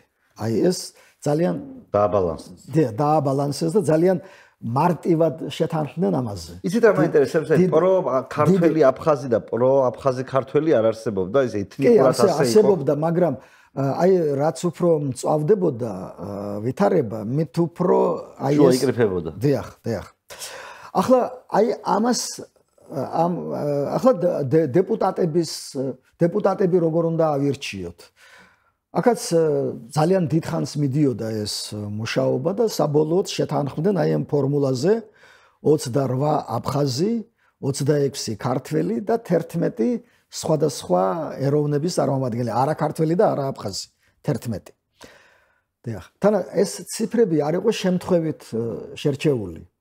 ახლა აფხაზ უმრავლესობა ყავდა, უმრავლესობა არა, უმრავლესობა იქ არავის არ ყავდა წინა საბჭოთა უმაღლეს საბჭოში, მაგრამ იქ ყველაზე მეტი იყო აფხაზი. და აფხაზმაც აქაც დააყენა რა, ახლა საბჭოთა პირობებში ყველაზე მეტი ვიყავი და თქვენ დემოკრატიული საქართველოს ხო და კაი ჯანდაბას 28 ჩვენ 26 11 მაგრამ ახლა ამის სანაცვლოდ რა ხდება ეს არის ყველაზე საინტერესო აი ამის სანაცვლოდ რა ხდება აი ამ 28 26 11-ის სანაცვლოდ რა ხდება ამის სანაცვლოდ ხდება ძალიან მნიშვნელოვანი ცვლილებების შეტანა კონსტიტუციაში ახლა აფხაზეთის კონსტიტუციაში შედის შემდეგი ცვლილებები. როდესაც ეროვნული ხელისუფლება მოვიდა ქვეყნის სათავეში, პირველსავე სხდომაზე საქართველოს კონსტიტუციიდან საბჭოთა ხსენება სოციალისტური ამოიღეს თავიდან ბოლომდე. ხსენება საბჭოთა სოციალისტური არ იყო არსად, მაგრამ აფხაზეთის კონსტიტუციაში იყო. რომ აფხაზეთი საბჭოთა სოციალისტური რესპუბლიკა არის საქართველოს საბჭოთა სოციალისტური რესპუბლიკის შემადგენელი ნაწილი. ასე წერია აფხაზეთის კონსტიტუციაში. უკვე თითქმის რამდენი გავიდა ახლა აი შემოდგომიდან უკვე შემდეგი წლის ზაფხულია 8-9 თვეა გასული და იქ კონსტიტუციაში წერია საქართველოს საბჭოთა სოციალისტური რესპუბლიკა, რომელიც არ არსებობს. მით უმეტეს 9 აპრილს ჩვენ დამოუკიდებლობა გამოვაცხადეთ და რისი საბჭოთა სოციალისტური რესპუბლიკა, მაგრამ აფხაზეთის კონსტიტუციაში წერია, ესე იგი აფხაზეთის საბჭოთა სოციალისტური რესპუბლიკა არის საქართველოს საბჭოთა სოციალისტური რესპუბლიკის ნაწილი. და სხვათა შორის ეს ამაზე ისინი დიდი პოლიტიკის აგებას აპირებდნენ. ეს მოსკოვიდან ყავდათ იქიდან კონსულტანტები და აი ასეთი თეორია ჩამოაყალიბეს, რომ აფხაზეთი იყო საქართველოს საბჭოთა სოციალისტური რესპუბლიკის შემადგენელი ნაწილი, მაგრამ ეს რესპუბლიკა დღეს არ არის. ჩვენ არა ვართ საქართველოს რესპუბლიკის შემადგენელი, არ წერია ეს კონსტიტუციაში. აი იმ 28-26 სანაცვლოდ საკუთარი ხელით ჩაწერეს, რომ აფხაზეთის საბჭოთა სოციალისტური რესპუბლიკა არის საქართველოს რესპუბლიკის შემადგენელი ნაწილი. საქართველოს, რომელსაც უკვე დამოუკიდებლობაა გამოცხადებული 9 აპრილს. ეს ზაფხულში ხდება. ზაფხულში 91 წლის და 9 აპრილს უკვე ჩვენ დამოუკიდებლობა გამოვაცხადეთ. საქართველოს რესპუბლიკა უფრო ადრე დავარქვით. ახლა დამოუკიდებლობა გვაქვს გამოცხადებული და აი ამ დამოუკიდებელი საქართველოს ნაწილად აღიარეს თავისი თავი. თვითონ საკუთარი ხელით ჩაწერეს ეს ძალიან დიდი პოლიტიკური, ასე ვთქვათ, და სამართლებრივი ესეთი გამარჯვება იყო ჩვენი მხრიდან, ქართული ხელისუფლების მხრიდან. შემდეგ მთავრობის დაკომპლექტება კი თავმჯდომარე არის ქართველი, ეს წერია კანონში, მაგრამ მინისტრები როგორ შევარჩიოთ? გადაწყდა, რომ მინისტრის დანიშვნა მოხდებოდა 2/3-ით. 2/3-ით. აი ახლა, აი 28-ს თუ გინდა ის 11 მიუმატე, 2/3 არ გამოდიოდა. 26 მიუმატებდი იმ 11-ს, მით უმეტეს არ გამოდიოდა. კონსენსუსი იყო საჭირო. საჭირო იყო, არა ქუჩაში ჩხუბი, არამედ აი იქ სახელისუფლებო დერეფნებში, თუ გინდა ცვილპირი უმტრიეთ ერთმანეთს და მოილაპარაკეთ და შეთანხმდით. აი ეს ძალიან მნიშვნელოვანი ცვლილება იყო კონსტიტუციაში ამის სანაცვლოდ. შემდეგ ნებისმიერი გადაწყვეტილება, რომელიც სტატუსს უკავშირდებოდა. იქნებოდა ეს განცხადება, მემორანდუმი, მიიღებოდა მხოლოდ 2/3-ით. ანუ ვერ მიიღებოდა. ესე იგი, აფხაზეთის ხელისუფლება გადაწყვეტილებას სტატუსთან დაკავშირებით ვერ მიიღებდა ქართველების გარეშე. ამას ნიშნავდა ეს 2/3. შემდეგ სტატუსის საკითხზე რეფერენდუმის დანიშვნა 2/3-ით. მხოლოდ კონსტიტუციაში, საბჭოთა კონსტიტუციაშიც ეწერა, რომ მათ ჰქონდათ რეფერენდუმის უფლება, მაგრამ ნებისმიერ საკითხზე რეფერენდუმის უფლებას ეწერა საბჭოთა კონსტიტუციაში. და ახლა გინდა არ გინდა ის აქაც წერია. მაგრამ თუ ეხება აი ამ ახალი ცვლილებით, თუ ეხება სტატუსს 2/3. შემდეგ კარგი, ამ 2/3-ით ყველაფრით აფხაზეთის უმაღლესმა საბჭომ მიიღო გადაწყვეტილება სტატუსთან დაკავშირებით. ეს ძალაში შედიოდა მას შემდეგ, რაც საქართველოს უზენაესი საბჭო ამას დაამტკიცებდა. აი რის სანაცვლოდ იყო გაკეთებული აი ეს დათმობა 28-26-11. აი ჩვენ მეტნი ვიყავით და ნაკლები დეპუტაცია გვყავდა. სამაგიეროდ აფხაზეთის საქართველოსდან გამოყოფა სამართლებრივი გზით იყო ყოვლად შეუძლებელი. ყველა გზა მოჭრილი, გადაკეტილი და დანარჩენი ჩვენ მაინც და მაინც ვინ რა თანამდებობაზე იქნებოდა, ამაზე თავს არავინ არ მოიკლავდა. ჩვენთვის თავარი იყო, რომ ეს ტერიტორია დარჩენილი იყო საქართველოს შემადგენლობაში. ამ შესაძლებლობის მერე კონფლიქტი საიდან ღვივდება თავიდან, იმიტომ რომ ხო წესით ყველას აწყობს ეს რაღაც. კი ბატონო. ახლა მე სანამ აი თქვენს ძალიან საინტერესო შეკითხვას უპასუხებდე, მანამდე გეტყვით. ახლა რუსეთი ამასში აქტიურად არ ერევა, მაგრამ რუსები საქმის კურსში არიან, რა ხდება ქართველებსა და აფხაზებს შორის თვალყურს ადევნებენ ამას ყველაფერს, ინფორმაცია ყველაფერი აქვთ და ძალიან კარგად სწავლობენ ამას რა ხდება და როგორ ხდება. ახლა რუსები კიდევ აკვირდებიან.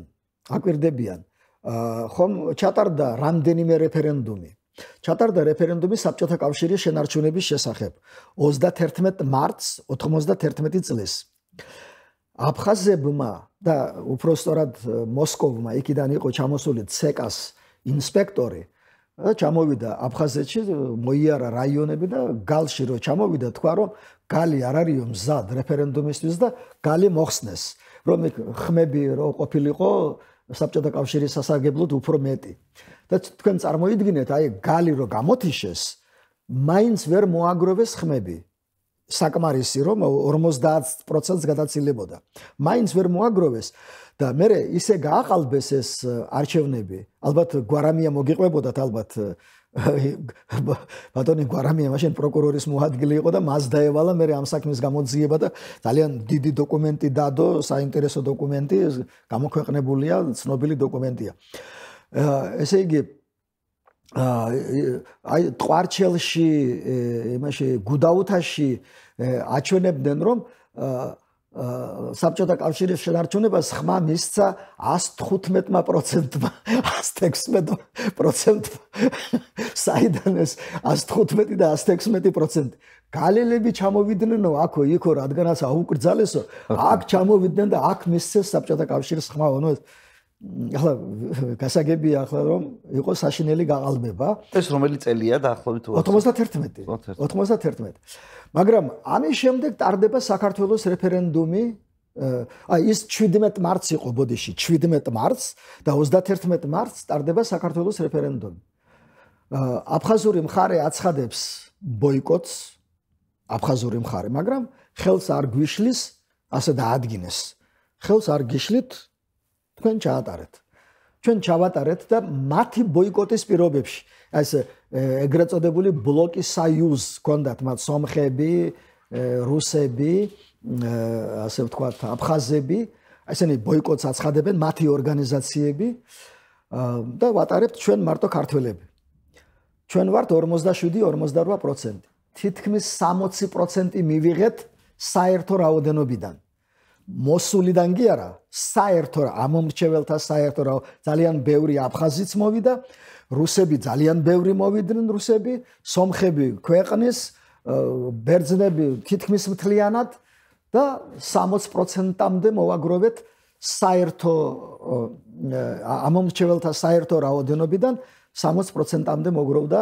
ამაზე რა რეაქცია ჰქონდათ აფხაზებს? არაფერი. თითქოს მათ შორის ოფიციოზს.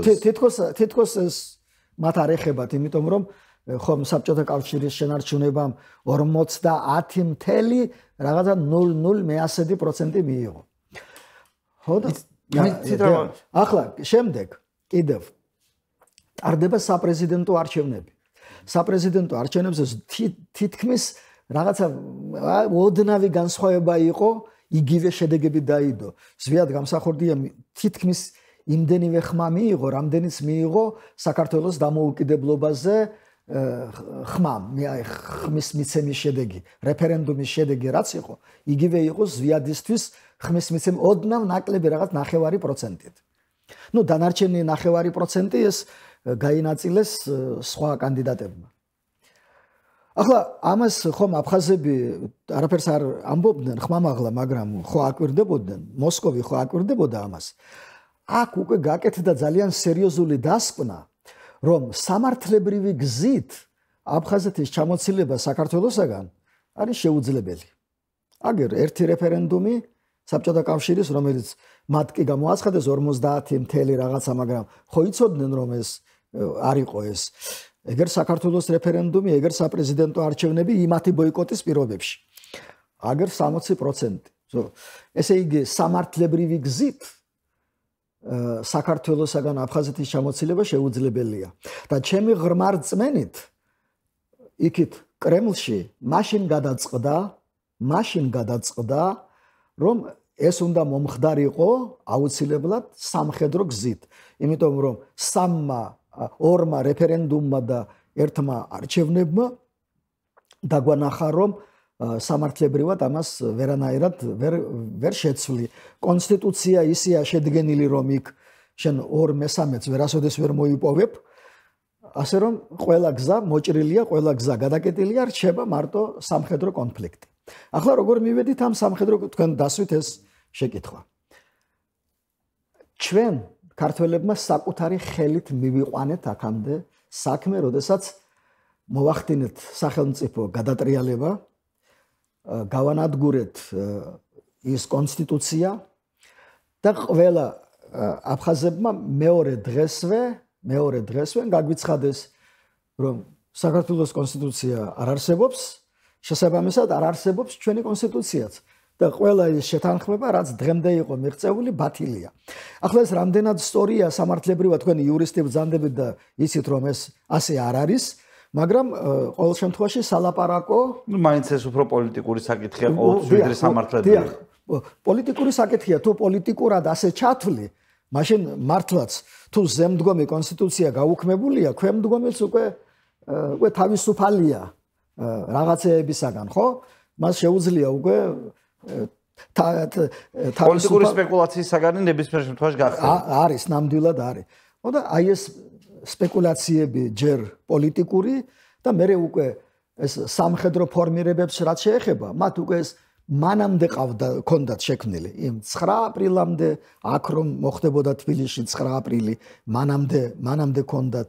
აი ეს აიდგილა რო ჩამოაყალიბეს, აი სწორედ აიდგილა რამ ეს უკვე 88 წელია. 88 წლიდან მათ უკვე სამხედრო ფორმირებები ყავდათ შეიარაღებული ჯგუფები, რომლებიც იქ ადგილებზე იმყოფებოდნენ, ყავდათ თავიანთი მეთაურები, პირველადი რგოლი, მერე უფრო მაღალი რაიონის მასშტაბით. აი გუშინ თუ გუშინწინ შამბას ჰქონდა ინტერვიუ ამ საკითხებზე, ეს მე რამდენი ინტერვიუა, ადრეც ჰქონდა, მაგრამ აი გუშინ თუ გუშინწინ მან პირველად დაასახელა იქ რაიონებში ვინ ხელმძღვანელობდა ამას.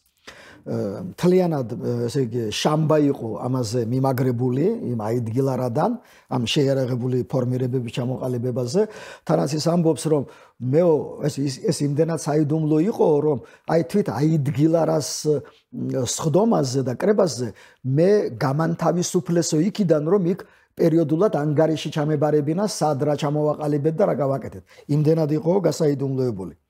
ესე იგი მე ვიცოდიო ის რაიონების ხელმძღვანელები, რაიონის ხელმძღვანელებმა იცოდნენ 2-3 კაცი კიდევ და აი მორჩა და გათავდა. აი ასე ქსელი მათ ჩამოაყალიბეს ოჩამჩირეში, სოხუმში, გუდაუთაში და გაგრაში. ასე რომ ყველაფერი იყო მზად. შევარდნაძის მოსვლის მერე როგორ ხვდებიან? შევარდნაძისადმი მათი მისალმება როგორია, ვთქვათ? ეს არ არის რესტარტის საშუალება, შევარდნაძეც ხო რაღაცნაირად საბჭოთა კავშირიდან მოდის. არა, გასაგებია, მაგრამ მათ უკვე საბჭოთა კავშირი უკვე არ არსებობს და ახლა მათი ამოცანა უკვე გახდა დამოუკიდებლობის მოპოვება. არა საბჭოთა სოციალისტური რესპუბლიკა, არამედ ახლა უკვე დამოუკიდებლობა უნდათ. დამოუკიდებლობა და ბრძოლა დამოუკიდებლობისთვის. და ზვიადის და კონსტიტუციის წასვლა და კონსტიტუციის გაუქმება მათთვის საშუალება რომ გამოძვრნენ საქართველოს კონსტიტუციიდან. დიახ, აი ეს კონსტიტუციური ბორკილები რაც მათ დაიდვეს ხელზე, ერთობლივად მოვილაპარაკეთ, შევთანხმდით. ეს მართლა ბორკილია ხო გარკვეული თვალსაზრისით, რომ აი შენ მხოლოდ ეგ საკითხები 2/3-ით შეგიძლია გადაწყვიტო და 2/3-ს ვერასოდეს ვერ მოიპოვებ. მორჩა. რჩება ერთადერთი გზა. რეფერენდუმით ვერაფერს ვერ გახდები, იმიტომ რომ ეგერ ნახეთ ერთი მეორე რეფერენდუმი, ვერაფერს ვერ გახდები. რჩება ერთი გზა.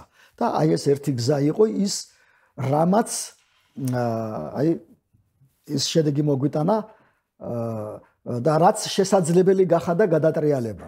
აი გადატრიალება რომ არა, ჩვენ ან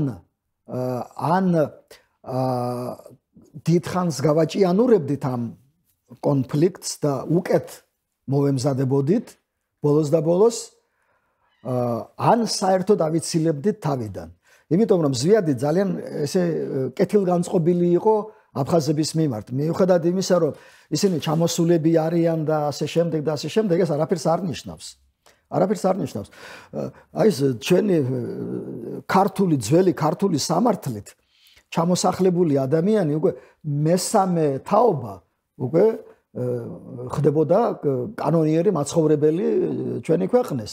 თუ იმ კანონით ვისარგებლებთ, ჩვენი მეფეების კანონით, მაშინ ეს მე-16 საუკუნეში ჩამოსული კი არა, აგერ 50 წლის წინ ჩამოსული ადამიანი მეთუმეტეს იქ, რა ვიცი, ეს აქაური მაცხოვრებელია, კანონიერი მაცხოვრებელია. სხვადასხვა იმ საარჩევნო კანონში იყო ესე იგი აი ცნება კარენნოი народ, კარენნოი ეს კარენნოი ვინ იყო? აფხაზები და ქართველები. ამიტომ მიეცათ მათ აი ეს ცნება, ეს ძალიან საინტერესოა კიდევ, აი ალბათ იურისტებისთვისაც, რომ აი პირდაპირ ჩაიწერა, რომ ესე იგი აი ძირითადი მაცხოვრებლები არიან ქართველები და აფხაზები ამ ტერიტორიის აბორიგენები რა ფაქტობრივად ქართველები და აფხაზები, ამიტომ მათ აი 126-28 დანარჩენებს ვინც არ არის კარენნოე ნასელენიე, ამათ ყველას ერთად 11 ხმა. თუმცა ამ 11 ხმის უკან იდგა დაახლოებით 40% მოსახლეობის. დაახლოებით 40%, ხო, 35-40% დაახლოებით. ხო, 35% დაახლოებით იდგა ამ 11-ის უკან. ეს დიდი ციფრია, ხო? დიდი რაოდენობა ადამიანების, ახლა იქ სომხები 12-15% იყვნენ, რუსებიც დაახლოებით იმდენივე, ბერძნები ბევრი წავიდა, მაგრამ მაინც 5-6 ეს ეთნიკური დაყოფა ხო მაინც თავის შინ არსით საბჭოთა იყო, იმიტომ რომ საბჭოთა რაიკომის დივნები მაგრამ ეს იყო რეალობა. არ იყო რეალობა იმისი რომ შეცვლილიყო დემოკრატიულ საწყისებზე გასულიყო ეს. ვერ მოხდებოდა, ეს ძალიან მიუღებელი იყო არა მხოლოდ აფხაზებისთვის, არამედ მიუღებელი იყო კრემლისთვის.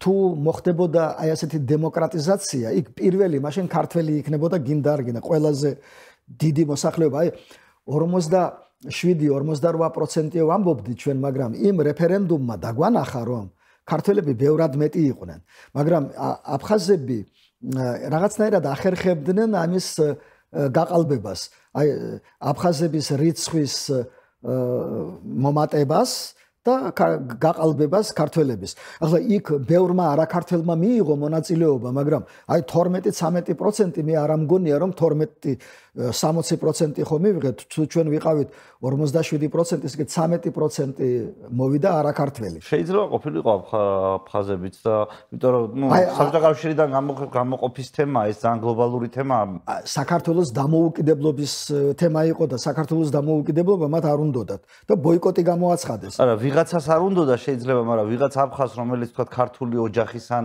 სამეგობროს წევრია, ასე შემდეგ, დამოუკიდებლობის იდეა ძალიან ძლიერი იდეაა, რომ შეიძლება აყოლოდა ეს ხალხი. აფხაზური ბიულეტენები გქონდა იქ. სადაც ეწერა, რომ აი საქართველოს ბიულეტენი იყო აფხაზურ ენაზე შედგენილი, აი ეს ბიულეტენი, რაც რეფერენდუმზე იყო გამოტანილი. 1600 აფხაზური ბიულეტენი გაიცა. 1600. ანუ დაახლოებით აი ამდენი აფხაზი მოვიდა. ცოტა ყოფილა აფხაზური ბიულეტენები, ხო? 1600, აი დღევანდელ დღეს აი ქართული ბიულეტენიც ხო შეიძლება იმ პერიოდში აფხაზებმა ქართული იცოდნენ. ქართული ბიულეტენი აიღო რა პრობლემა არის? არ არის პრობლემა, მაგრამ აი აფხაზური ბიულეტენი გაიცა 1600. ახლა სუფთა აფხაზურ რაიონებში, აი გუდაუთაში, ტყვარჩელში, ჩვენ ეს უბნები არ ქონდა. იქ არ გახსნეს აფხაზებმა. ეს ისინი იყვნენ იქ და არ გახსნეს. და იქ მაცხოვრებელი ქართველები, ესა გუდაუთელები ზოგი სოხუმში ჩამოვიდა, ზოგი გაგრაში და ტყვარჩელელები ოჩამჩირეში ჩამოვიდნენ და ოჩამჩირეში მისცეს ხმა. ეს მე ჩემი თვალით მაქვს ნანახი დამკვირვებელი ვიყავი და დავდიოდით აფხაზეთის მასშტაბით და ვაკვირდებოდით სად როგორ და მე საკუთარი თვალით ვნახე. ისინი თანაც იქ იმათვის დაუშვეს, რომ 20 წინადღით დაეწყოთ ხმის მიცემა იმ სხვა რაიონების წარმომადგენლებს, რომლებიც ჩამოდიოდნენ ზოგი სოხუმში, ზოგი მაშინ ოჩამჩირეში. მაგრამ აი სუფთა აფხაზური ბიულეტენი გაიცა 1600 წალი. ნუ რუსული ბევრი გაიცა, ძალიან ბევრი. მაგრამ ახლა 13% რანაირად ჩვენ ვასკვნით აქედან, რომ ქართველი იქ 47-48%-ზე მეტი იყო. 50%-ზე მეტი ვიყავით ჩვენ. ნუ შეიძლება 60 არა, მაგრამ სადღაც 55-თან ახლოს ვიყავით. ამიტომ ეს მათ ხო ძალიან კარგად იცოდნენ. მათ ძალიან კარგად იცოდნენ, ამიტომ ყველა გზა, ესე იგი, კონსტიტუციური გზა მოჭრილია, ეს რეფერენდუმები, ეს ყველაფერი არჩევნები, ყველაფერი ეს გზა გადაკეტილია, რჩებოდა ერთი. გამოყოფისთვის მარტო ომი. აი ეს კრემლში ეს გადაწყვეტილება ჩემი ღრმა რწმენით იყო მიღებული და მე აი ამ პოლიტიკის ფარგლებში მოხდა გამსახურდიას დამხობა, შევარდნაძის ჩამოყვანა, რომელმაც კიდევ უფრო გაამწვავა ვითარება და სამოქალაქო ომამდე მივიდა, რომელიც ნუ მანამდეც იყო ეს სამოქალაქო დაპირისპირება, მაგრამ შევარდნაძის ჩამოსვლის მერე ეს კიდევ უფრო გამწვავდა. ასე რომ ეს ყველაფერი წყალს ასხამდა. ამ სიტუაციაში შევარდნაძე თქვენი აზრით როგორ მიდის აფხაზეთში კონფლიქტის კიდევ უფრო გამწვავებამდე და არა ვთქვათ მის ბოლომდე მშვიდობიანად მოსაგვარებლად? აი თვითონ აფხაზეთში მცხოვრები ადამიანის თვალით მოვიდა შევარდნაძე, აქ აფხაზეთში არის ზვიადის დროს არჩეული მთავრობა თუ რაც არის, ანუ მათ შორის ქართველები, ვინც არიან, მაინც მრგვალი მაგიდის და ეროვნული მოძრაობის წევრები არიან, უცბად მოვიდა შევარდნაძე, დეპუტაცია და უცბად მოდის შევარდნაძე და ამბობს, რომ იქ ოპერაცია უნდა დაიწყოს. აი ეს პროცესი როგორ ეს ჯერ უცბად არ ამბობს, ეს მარტში მოვიდა, მარტში და ეს აგვისტოში დიდი დრო არ არის. ხო, აგვისტოში ხდება. დიდი დრო არ არის. დიდი დრო არ არის, მაგრამ მან ფაქტობრივად ვერაფერს ვერ მიაღწია იქ. მე აი ეს თბილისიდან დევნილი ზვიად გამსახურდიას მომხრეები, ლიდერები, მათი დიდი ნაწილი იმყოფებოდა აფხაზეთში. და ფაქტობრივად აფხაზეთი გახდა ეპიცენტრი აი ამ ზვიადისტური მოძრაობის. და შევარდნაძეს უნდოდა ორი კურდღლის დაჭერა. აი ამასაც გაანადგურებდა ამ ეპიცენტრს, ასე ვთქვათ, მისთვის სახიფათოს და სეპარატისტებსაც ასწავლიდა ჭკუას. და მას ჰქონდა რუსებისგან ამაზე დაპირება, რომ ისინი არ ჩაერეოდნენ, პირიქით ხელს შეუწყობდნენ და ხელი შეუწყოს კიდევაც მისცეს ეს ტანკები ახალ ქალაქიდან და ესენი პირდაპირ გაემართნენ აფხაზეთისკენ. პირდაპირ გაემართნენ იქ. ეს ყველაფერი იყო რუსებთან მოლაპარაკებული. როდესაც კიტოვანი შემოვიდა სოხუმში, აი ერთი კვირა მას გვერდიდან არ მოშორებია რუსი გენერალი. მე აი არ ვიცი, აი რატომ არ დავიმახსოვრე მისი სახელი, გვარი, ძალიან საინტერესოა. რომელიც ყველაფერში მხარს უჭერდა კიტოვანს. აი ახლა ეს არძინება გავაგდეთ, ახა იცინოდნენ, მე კონიაკს დალევდნენ, დათვრებოდნენ და ასეთი. და თქვენ რა დამოკიდებულება აფხაზეთში მცხოვრებ ქართველებს, ვინც ამ ორგანოს ირგვლივ მოძრაობთ და ამაში ხარ ჩართული, თქვენ რა დამოკიდებულება გაქვთ, როცა გებულობთ, რომ აი ეს ხალხი ოპერაციას იწყებს სამხედროს, თავის რუს გენერალთან? ეცეთ ქართველების დამოკიდებულება რა არის ამაზე? აი მე პირადად, ახლა ეს ბევრმა იცის, მე პირადად კატეგორიული წინააღმდეგი ვიყავი ჯარების შემოყვანის და ამას იქ ყოველ დღე მიტინგებზე ვამბობდით და ჩემი წერილებიც არსებობს და ყველაფერი მე ვიყავი ამის წინააღმდეგი. მაგრამ იყვნენ დეპუტატები, რომლებიც ამას ყველანაირად ემხრობოდნენ, მათ სჯეროდათ, რომ შევარდნაძე მართლა არის სოფლიო დონის პოლიტიკოსი, ბუში, ბეიკერი, ერთი ჩვენი კოლეგა ამბობდა, სოფლიოს მართავს ბუში, ბეიკერი, შევარდნაძე და ეს კოლი. აი ეს 4 ადამიანი მართავს სოფლიოს თუ 5. აი ესენი არიან სოფლიოს მართველები. ხო და ახლა შევარდნაძე შემოიყვანს თავის, ჯარს და აქ ყველაფერი დაალაგდება. ეს ახლა მე ძალიან კარგად ვიცოდი, რომ ეს ასე არ იქნებოდა. ასე არ იქნებოდა და ჩვენ მივიღებდით ძალიან ცუდ შედეგს, მაგრამ თუ კარგი შედეგი გამოვიდოდა, მაშინ ყველა კმაყოფილი იქნებოდა დიდი და პატარა. ახლა სოხუმში იქ ბრიგადა შეიქმნა გენო ადამიანის ხელმძღვანელობით. სოხუმი იყო 95% მინიმუმ ყველა ზვიადისტები იყო და ეს ყველა შევიდა იმ ბრიგადაში. თვითონ გენოც სხვათა შორის ჩვენი მხარდამჭერი იყო, სულ ღმერთმა ნათელში ამყოფოს, ძალიან მაგარი პიროვნება იყო. ასე რომ მე იქ აი ესეთი შეურიგებელთა ჯგუფიც არსებობდა, რომელიც ასევე დადგა გენოს გვერდით, მაგრამ ოფიციალურ სტრუქტურებში არ მონაწილეობდნენ, აი ზვიადისტები თვითონაც. აქ უკვე იცით როგორ არის, ეს უცებ გამოიკვეთა უკვე. ახლა აფხაზი შევარდნაძის წინააღმდეგ კი არ ომობდა. აფხაზი ომობდა საქართველოს წინააღმდეგ. ჩვენ ეს ძალიან სწრაფად დავინახეთ. ამიტომ აი ესეთი წინააღმდეგობის გაწევა არ ყოფილა აფხაზეთის ზვიადისტების მხრიდან, რომ აი იქ დავწოლილიყავით იმაზე გზაზე და არ შემოგვეშვა და რაღაცა მაგის მსგავსი ასეთი არ ყოფილა. ანუ მოლოდინი არსებობს, რომ შევარდნაძე მუჭკუო კაცი არ იქნება და იცის ალბათ რაღაც აკეთებს. საზოგადოების ძალიან დიდ ნაწილში აი ასე ფიქრობდნენ, ნამდვილად ასე ფიქრობდნენ და იქ აფხაზურ მხარეს რა მიზანი ქონდა ყველა ხედავდა. ამ დროს ამ ლაპარაკის რესურსი არის ამ თქვათ თქვენ და თქვენს აფხაზ კოლეგებს შორის. ან იმ სომეხი იქნება თუ ვიღაცა სომხები აქ არ მონაწილეობდნენ ამ მოლაპარაკებებში, თორემ ისე იმათ მხარეს იყვნენ ძირითადად.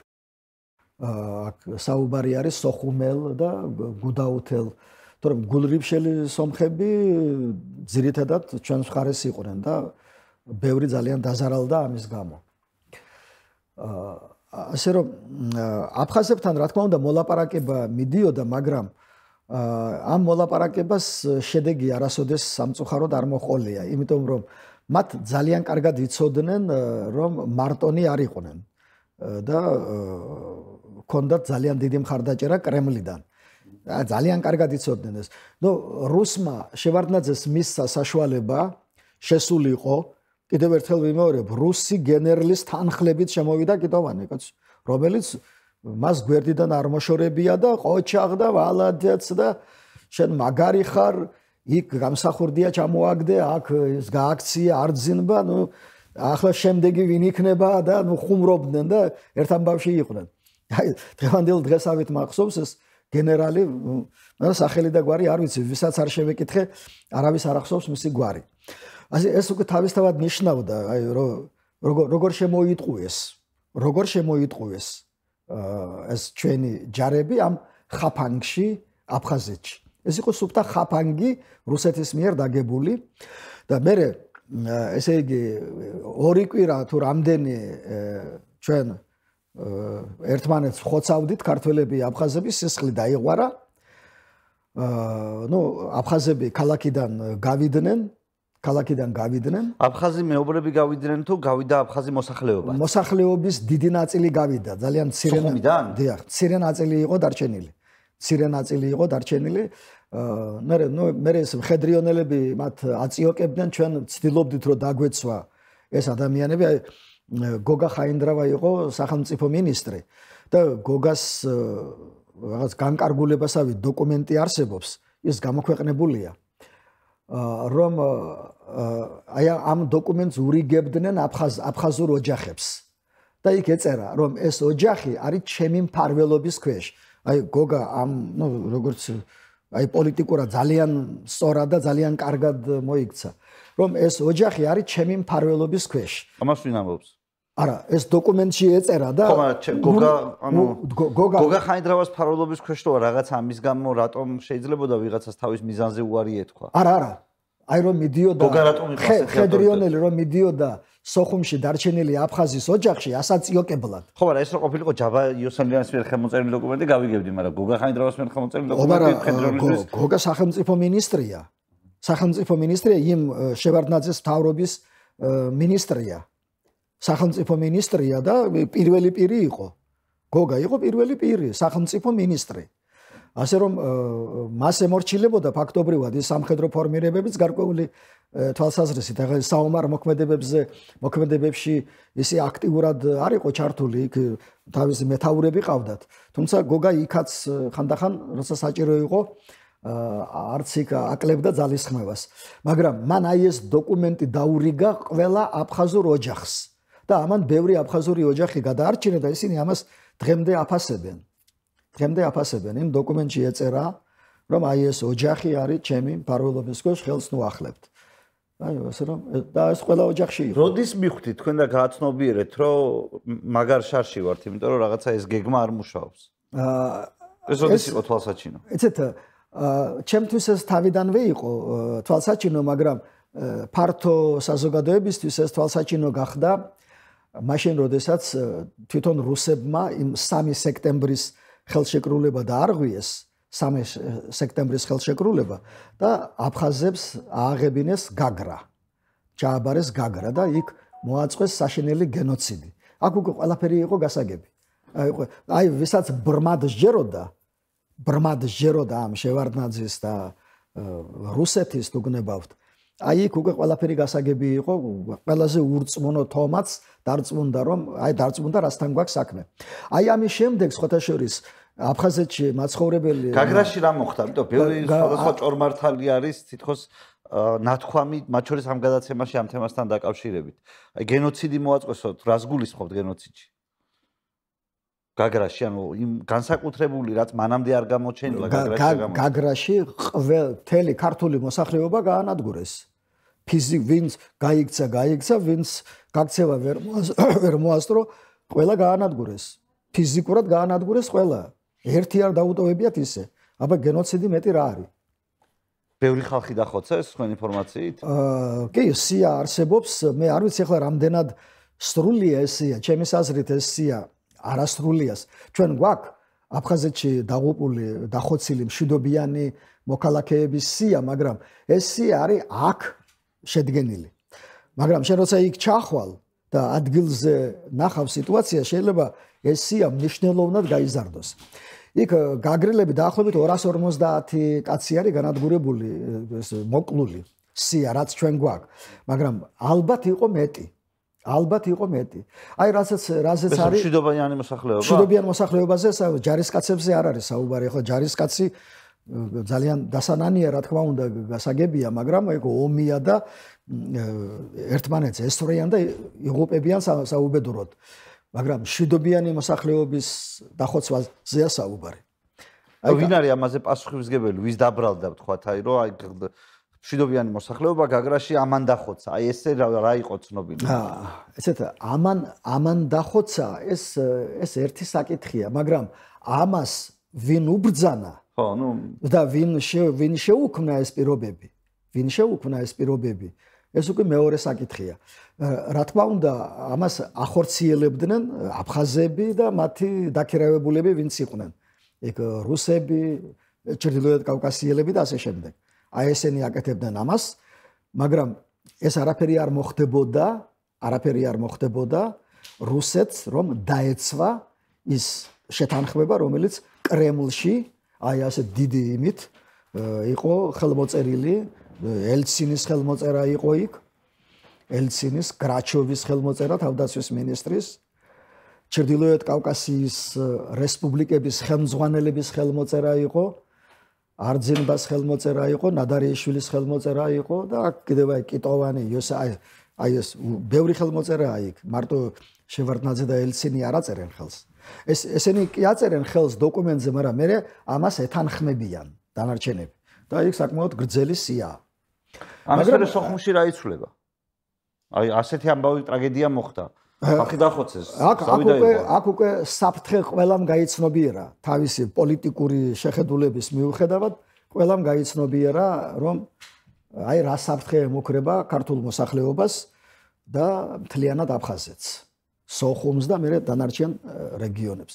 და ყველა ვისაც შეეძლო იარაღის ტარება, ყველა დადგა, მაგრამ ახლა აქ შეიძლება გავაგრძელოთ ამ თემაზე. ამის მერე კიდევ ერთი წელი გრძელდება და ბევრი ზავი იდება და ბევრი ზავი ირღვევა. აი რო დააკვირდებით, აი ყოველი ზავი იყო რა? მომავალი სამხედრო ოპერაციის ესე იგი განხორციელების გეგმის შემადგენელი ნაწილი. ასე გამოვიდა, რეალურად ასე გამოვიდა. აქ აფხაზებს არავითარი ძალა არ ჰქონდათ, როცა კი ეგ თავიანთი ფორმირებები რაც შექმნეს, ეს გასაგებია ყველაფერი, მაგრამ ეს იმასთან შედარებით, რაც აქედან შემოვიდა, იმასთან შედარებით ეს არაფერი არ იყო, ვერანაირი წინააღმდეგობის გაწევა მათ ვერ შეძლეს და გავიდნენ ქალაქიდან და საჭირო იყო აფხაზების მომზადება და კარგად შეიარაღება. ამისთვის გამოიყენეს ეს 3 სექტემბრის ხელშეკრულება. და რაც შეეხება სოჭის ხელშეკრულებას, ეს უკვე 93 წლის ივლისი, ხო? სოჭის ხელშეკრულებას რაც შეეხება, აქ ესე იგი მათ კი დაიკავეს იქ ეს სოფლები სოხუმის ირგვლივ მდებარე მაღლობი თიან რაიონებში მდებარე სოფლები, ახალშენი, შრომა და ასე შემდეგ, მაგრამ არანაირი შანსი მათ არ ჰქონდათ რომ სოხუმში შემოსულიყვნენ. ისე კარგად მუშაობდა артиллерия, ისე კარგად მუშაობდა რომ არანაირი შანსი სოხუმის აღებისა მათ არ ჰქონდათ. ამისთვის თუ რა თქმა უნდა მთელი რუსული ან არმია არ წამოვიდოდა ან რაღაცა ძალიან დიდი ძალა. ამიტომ რაკნეს დაამყარეს ვითომ მშვიდობა, გაიტანეს ეს ძიმე შეიარაღება აფხაზეთიდან, გაიტანეს და მერე კიდევ უკეთესად მოემზადნენ და განიარაღებულ ქალაქ შემოუტიეს. აი ეს არის. აი ეს ყოველი შეთანხმება იყო, აი ახლა დიდი პოლიტიკოსი იყო, ნუ ახლა კი დიდ პოლიტიკაში კი იყო, მაგრამ როგორც ჩანს დიდი პოლიტიკოსი ნამდვილად არ იყო, ან ახლა როგორ დავიჯერო რომ შეგნებულად აკეთებდა ამას. აი ყოველი შეთანხმება იყო მომავალი შეტევის გეგმის ნაწილი. ასე გამოვიდა რეალურად. ზვიად გამსახურდიას როლი რა არის ამ დროს? ამ ფაქტობრივად ამ ძალიან ძაძაბულ დროს ზვიად გამსახურდია ჩამოდის საქართველოში. ამ ჩამოსვლას სხვადასხვანაირად აფასებდნენ ჩემი სტუმრებიც. იყო ხალხი, რომელიც აფასებდა, რომ აი ამითი დასუსტდა ქართული წინააღმდეგობა აფხაზეთში, რომ შუაზე გაიყო ხალხი და იყო ამბავი, რომ ზვიად გამსახურდია ჩამოვიდა დასახმარებლად და ზვიადის მხარდამჭერები ქართველი ჯარისკაცების მხარდახარ იბრძოდნენ აფხაზეთში. ზოგადად აი ზვიად გამსახურდიას ჩამოსვლის კონტექსტი მაინტერესებს პირობითად და მე ის რა გავლენას ახდენს ამ მიმდინარე პროცესზე აფხაზეთში. კი ბატონო. ჯერ ერთი თავიდან ზვიად გამსახურდია, როდესაც გროზნოში იმყოფებოდა, ის იქიდან წერილებზე აგზავნიდა, რომ ყველანაირად შეეცადეთ აფხაზებთან მორიგებას და საქმე არ მიიყვანოთ ომამდე. აი ეს იყო ყოველ წერილში აი წითელ ზოლად გასდევდა ეს აი სულ ამას წერდა რომ როგორმე მშვიდობა შეინარჩუნეთ აფხაზეთში. მაგრამ როცა ეს ომი მაინც დაიწყო და როცა უკვე სეპარატისტების მიზნები და რუსების მიზნები გამოიკვეთა, მე ზვიად გამსახურდია ნება დართო თავის ფორმირებებს, რომ მონაწილეობა მიიღოთ ამ ოპერაციებში აი ოფიციალურ ფორმირებებთან ერთად.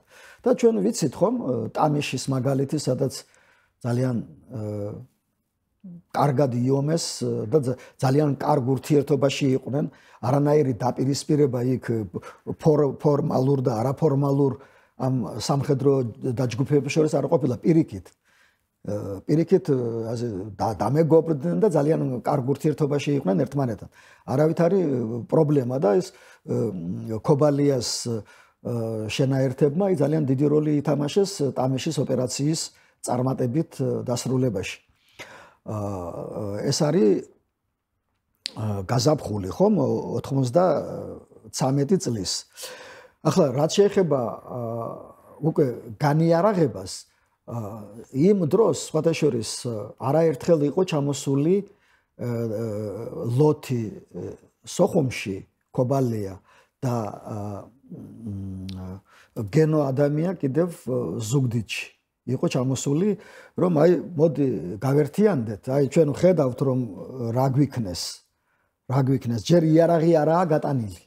იარაღი არაა ჯერ გატანილი, მაგრამ შეთანხმება უკვე დადებულია და აი ეს დროა და ხო გენო რა თქმა უნდა სამხედრო კი არისო, მაგრამ ამას ვინ არ მიხვდება. სამხედრო, ნუ ახლა მან საკმაოდ დაეუფლა ის იმ სამხედრო ხელოვნებასაც და ძალიან კარგი მეთაური დადგა მისგან. ფაქტობრივად ესენი მოლაპარაკებული იყვნენ, რომ თუ იარაღი არ იქნებოდა გატანილი, ისინი ერთად იბრძოლებდნენ სოხუმის დასაცავად. მათ შეთანხმებას მიაღწიეს, მაგრამ აქ დაშინდნენ თბილისში. სადღაცა გამოუცხადებიათ, მე მახსოვს რომ ბატონი გულუა დათო იყო თქვენთან, გადაცემაში და საუბრობდა ამაზე. რომ გამოაცხადეს რომ მას შეუერთდნენ ლოთი ქობალიასო თუ რაღაცა. აქ პირიქით იყო მოლაპარაკება, მეც ერთ-ერთ მოლაპარაკებაში სოხუმში მაქვს მონაწილეობა მიღებული.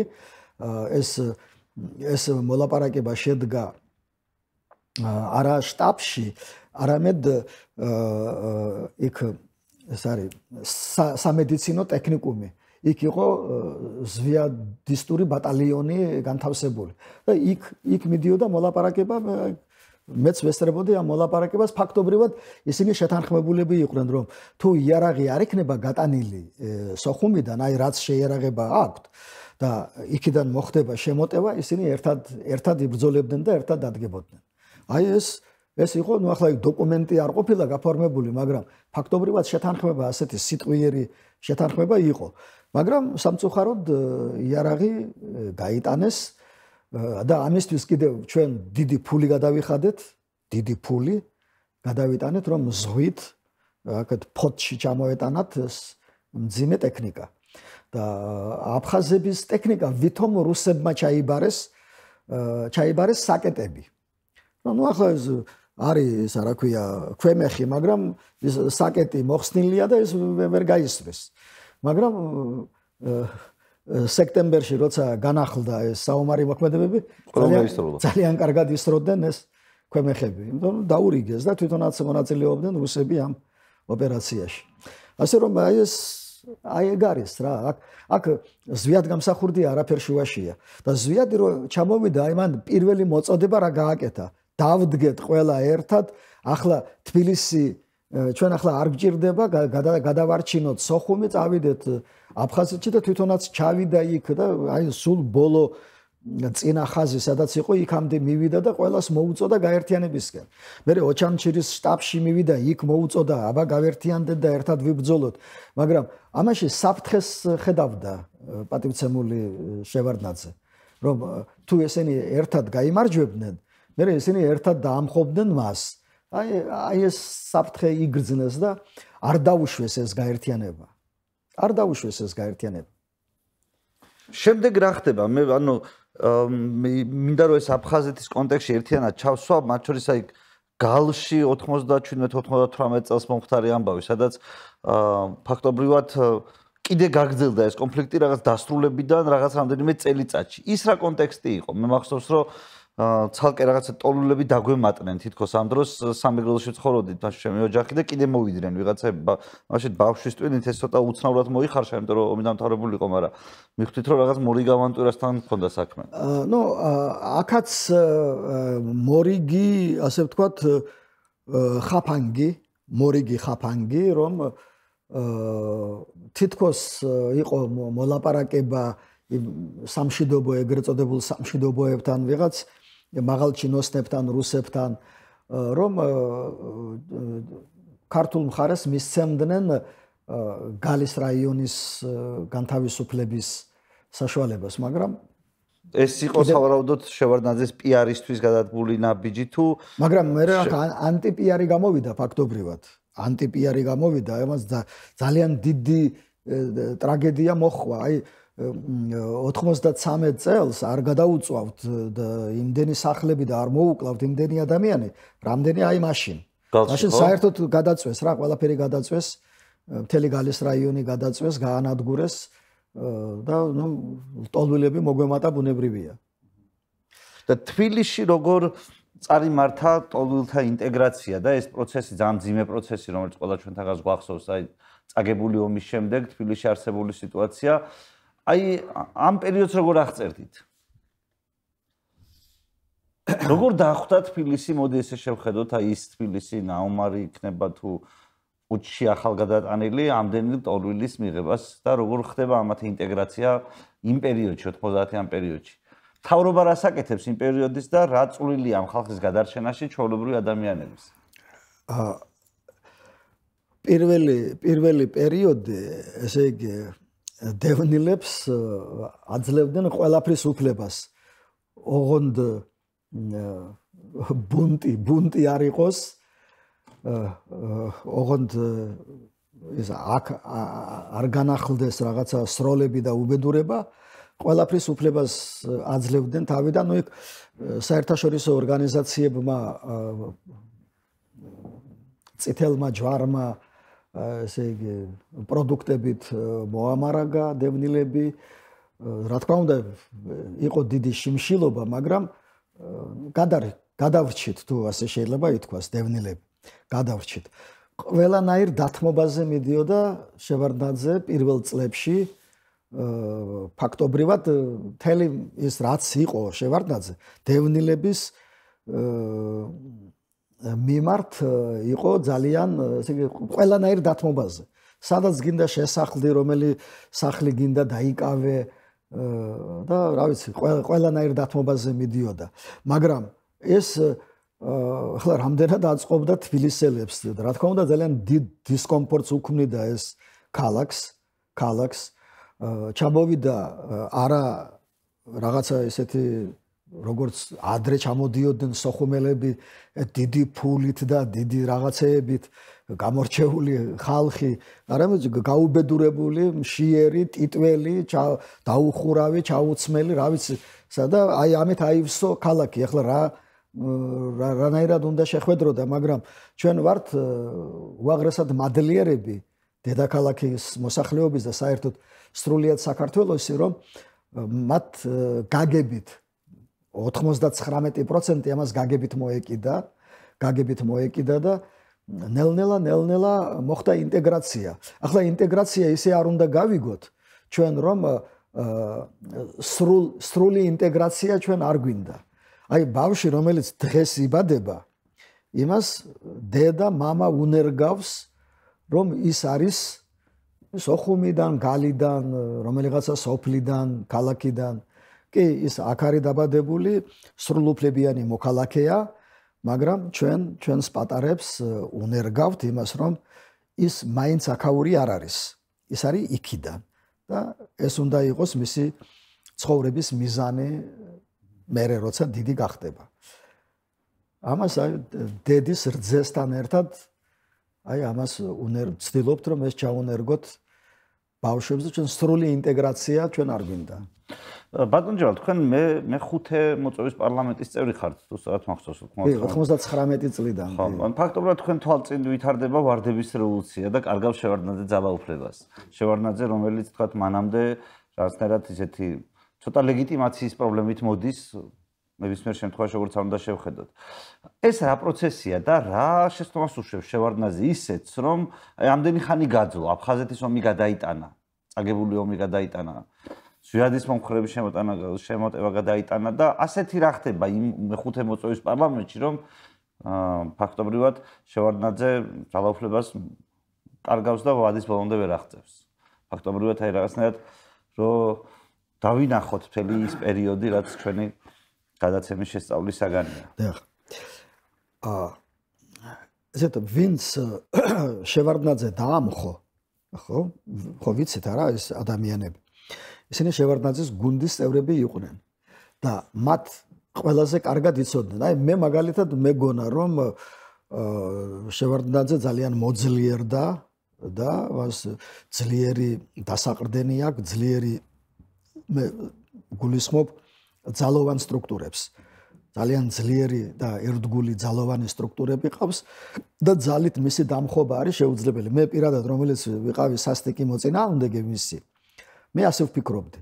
მაგრამ აი მისი გუნდის წევრებმა ჩემზე კარგად იცოდნენ, რა თქმა უნდა, რომ ეს იყო ძირმომპალი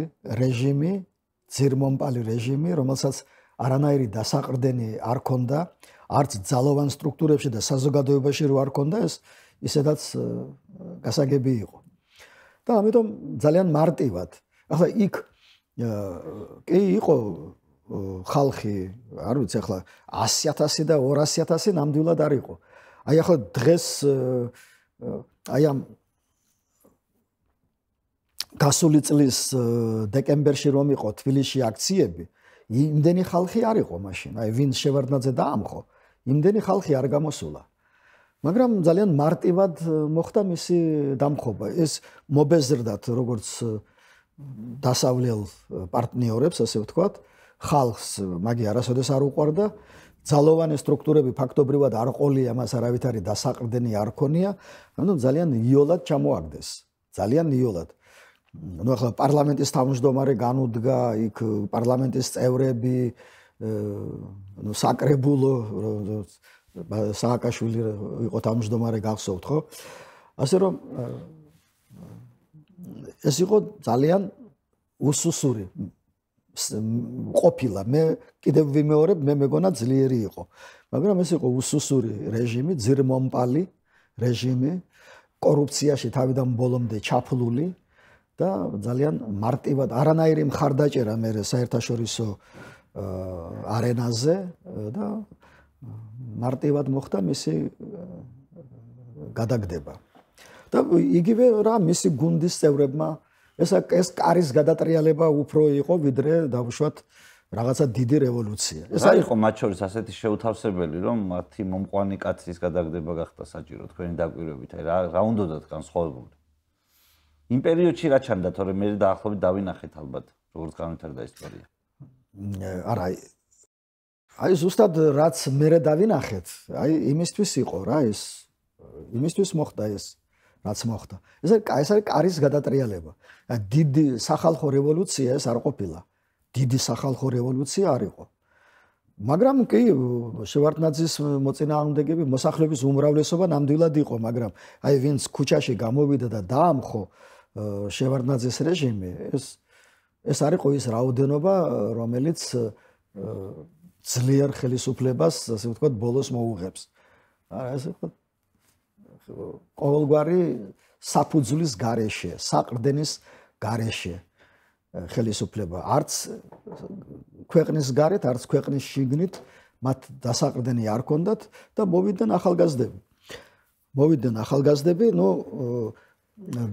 ძალიან ისეთი რეფორმები ჩაატარეს თავიდან, მაგრამ შემდეგში სამწუხაროდ და საუბედუროდ ჩვენ იგივე გავიმეორეთ, რაც მოგვივიდა აფხაზეთში. ეს 2008 წლის ომს გულისხმობ. მე ახლა არ ვეხები იქ ადამიანის უფლებების დარღვევები, რომელმაც მასობრივი ხასიათი მიიღო, არ ვეხები ბიზნესის რეკეტს, მერე საინფორმაციო საშუალებები ფაქტობრივად ერთი თავისუფალი ტელევიზია არ არსებობდა, თქვენ იცით. ბოლო იყო იმედი, რომელიც გახსოვთ როგორ აიღეს და მერე საერთოდ დამთავრდა თავისუფალი სიტყვა. აი ესეთი ვითარება. დიდი მადლობა საინტერესო საუბრისთვის. ფაქტობრივად იგივეს უბრუნდებოდა რა, აი საიდანაც გამოვიდნენ ეს ახალგაზრდები რა, საიდანაც გამოვიდნენ, აი იმას უბრუნდებოდნენ ნელ-ნელა. მაგრამ ეს ისე კარგად იყო შეფუთული, რომ ბევრს ეგონა რომ აი დიდი დემოკრატიზაცია და რაღაცა დიდი წინსვლა და პროგრესი და ასე შემდეგ. ახლა არაფერი არ გაკეთებულაო, ამის თქმაც მე მგონი არასწორი იქნება, მაგრამ იყო ძალიან სერიოზული შეცდომები დაშვებული, რომლებსაც ისევ შევარდნაძის რეჟიმის მსგავს რაღაც რეჟიმამდე მივყავდით. დიდი მადლობა საინტერესო საუბრისთვის. რამე ხო არ არის ისეთი რისით შეკითხვაც მე გამომრჩა და კარგი იქნებოდა ამ გადაცემისთვის და მომავალს როგორ ხედავთ აფხაზებთან ურთიერთობის თვალსაზრისით? ხო, აი ამაზე შეიძლება საუბარი. მე ერთმა აფხაზმა მითხრა. ეს აფხაზი ძალიან ლოიალურად, ყოველ შემთხვევაში სიტყვიერად ასეა, ლოიალურად არის განწყობილი საქართველოს მიმართ და ამბობს, აიო ახლაო დღესო აი თავისუფალ რეჟიმში, რომ აი ყოველგვარი ზეწოლის და რაღაცის გარეშე, რომ გამოკითხო აფხაზებიო 60%-ო საქართველოს მხარეს იქნებაო. მე ვუთხარი ახლა როგორ დავიჯერო, მე ვუთხარი ეს ასე არ არის, მე ვუთხარი. მე ვიცი რომ ბევრია, მაგრამ 60% არ იქნება. არა, რაღაც შენ მე მასწავლიო, შენ აქ ხარო და მე იქ ვარო და მე ვიციო რომ 60%-ია. ახლა ამ პროცენტებს თავი დავანებოთ, 60 არის თუ 15-20, მაგრამ რომ ასეთი ადამიანები ძალიან ბევრნი არიან აფხაზეთში, ეს არის ცალსახა და სწორედ ეს აი სამშვიდობო პოლიტიკის, აი თმენის, რასაც ჩვენ ვითმენთ, აი ამის შედეგია და იმ დიდი დახმარების, რასაც ყოველგვარი ხმაურის გარეშე ჩვენ უწევთ მათ, ეს ჯანდაცვა იქნება თუ კიდევ სხვა. და დიდი მადლობა რუსეთს, რომელიც სულ უფრო და უფრო ავლენს თავის ნამდვილ სახეს უჩვენებს აფხაზებს და აი ვისაც სჯეროდა რომ ის დიდი უფროსი ძმა და მოკავშირეა და სტრატეგიული მოკავშირეა და იმან გადაგვარჩინა, აი ეს ძალიან კარგად ხედავს როგორ გადაარჩინეს. ძალიან კარგად ხედავს რომ ძალიან მალე მათ შავი ზღვისპირეთი არ ექნებათ, მალე რუსები ჩასახლდებიან ამ ტერიტორიაზე, დემოგრაფიულ უპირატესობას მოიპოვებენ, ძირითად საწარმოო საშუალებებს რაც არის ხელში ჩაიგდებენ და მე ერთი არჩევნები ჭირდება, ერთი რეფერენდუმი ჭირდება და ეს, მაგრამ ეს მე ვამბობ რა არის მიზანი, რომელიც რუსმა უკვე კაფიოდ გამოამჟღავნა, აქ ორი აზრი არ არის. ნებისმიერმა უწიგნურმა აფხაზმა იცის რომ რუსს ეს მიზანი აქვს. და სწორედ ამიტომ ვეუბნებით მათ მადლობას, რომ გამოაფხიზლეს აფხაზები თავიანთი აი ეს რუსებს აქვთ გამოთქმა ტაპორნაია პოლიტიკა, ნაჯახის პოლიტიკა რა, აი ამ ნაჯახის პოლიტიკით, რასაც ისინი იქ აწარმოებენ, დაანახეს აფხაზებს და აფხაზებიც სამაგიეროს უხდიან. სამაგიეროს უხდიან იმ ტურისტებს და ყველას და რაც ესეთი რუსებისთვის მნიშვნელოვანი ხელშეკრულებები იყო, არც ერთზე არ არის ხელი მოწერილი, არც ერთი არ არის რატიფიცირებული და სწორედ იმას მოყვა ეს ბჟანიას გადაგდება და ასე შემდეგ. თუ ეს მოინდომებს, ამასაც გადააგდებენ. მე ახლახან წავიკითხე, რომ მან უარი თქვა რა იმ ხელშეკრულების ხელმოწერაზე, რომ ის უნდა გადამუშავდეს, რაღაცა ხელახლა უნდა ახალი დოკუმენტი უნდა შეიქმნას და ასე შემდეგ. ერთი სიტყვით, აფხაზები დღეს გადარჩენისთვის იბრძვიან. მაგრამ ებრძვიან ვის? რუსებს ებრძვიან და ეს ბრძოლა ამ ბრძოლას ისინი წააგებენ ქართველების გარეშე. წააგებენ, აუცილებლად წააგებენ. რუს არაფერში არ ჭირდება დამოუკიდებელი აფხაზეთი. რა შეჭირდება თუ მან ეს ტერიტორია არ აითვისა, დემოგრაფიულად არ აითვისა. მაშინ ეს არაფერში არ ჭირდება. რა ჯობია საქართველოსთან დაამყარებს კარგ ურთიერთობას, ვიქნებით მეგობრები, პარტნიორები და ისა რა ქვია, რაღაც ან ნეიტრალური ან რა ვიცი. უსართული ის არის, რომ რუსეთს ზოგადად არ გამოსდის პარტნიორულ ნორმალურ ურთიერთობებში. რა თქმა უნდა. კი ბატონო, ამაში გეთანხმებით. მას ვერ გამოსდის ასეთი ურთიერთობა. ხანასწორი ურთიერთობები არ უყვართ. არ უყვართ, დიახ. არ უყვართ, მაგრამ ყოველ შემთხვევაში ის პოლიტიკა, რასაც ჩვენ დღეს ვახორციელებთ, ეს არის ძალიან სწორი პოლიტიკა. ძალიან სწორი პოლიტიკაა და ეს იძლევა შედეგს. მე კიდევ ვიმეორებ, ახლა რამდენი პროცენტია იქ ჩვენი მხარდამჭერი, მე ზუსტად ვერ გეტყვით, მაგრამ ასეთები რომ ბევრნი არიან, ამას მე დაგიდასტურებთ. და მე ამის იმედი მაქვს. ამის იმედი მაქვს. ჩვენ უნდა გავაგრძელოთ აი ეს სამშვიდობო პოლიტიკა, უნდა გავაგრძელოთ ეკონომიკური სწრაფი განვითარება. უნდა გავაგრძელოთ ის ჰუმანიტარული პროგრამები, რომ და უფრო უნდა გავზარდოთ. იცით, ომი ხომ საშინელება ანადგურებს ეკონომიკას, მაგრამ მშვიდობაც ძვირად ღირებული სიამოვნებაა. თუ გინდა მშვიდობიანი გზით რაღაც დიდ მიზანს მიაღწიო, ძალიან დიდი ფული უნდა ჩადო ამაში. და ჩვენ ჯერჯერობით ძალიან კი დიდი ფული იდება, მაგრამ ძალიან დიდი ფულია საჭირო, რომ სამშვიდობო პოლიტიკამ მიზანს მიაღწიოს. დიდი მადლობა საინტერესო საუბრისთვის, ძალიან დიდი ფულია საჭირო და ასევე საკუთარი ქვეყნის კარგად აშენებაა საჭირო, რომ შემოგხედოს ვიღაცამ, რომ აი მეც ასეთი ქვეყანა მინდა. თუ საკუთარი ქვეყანა ვერ ააშენე, მაშინ რუსეთში იქნება თუ საქართველოში იქნება. მისთვის რა მნიშვნელობაა? ამიტომ ვამბობ ჩვენ, რომ აი შვიდობა და სწრაფი ეკონომიკური განვითარება. აი ეს არის გზა აფხაზეთისკენ, გზა ეგ არის.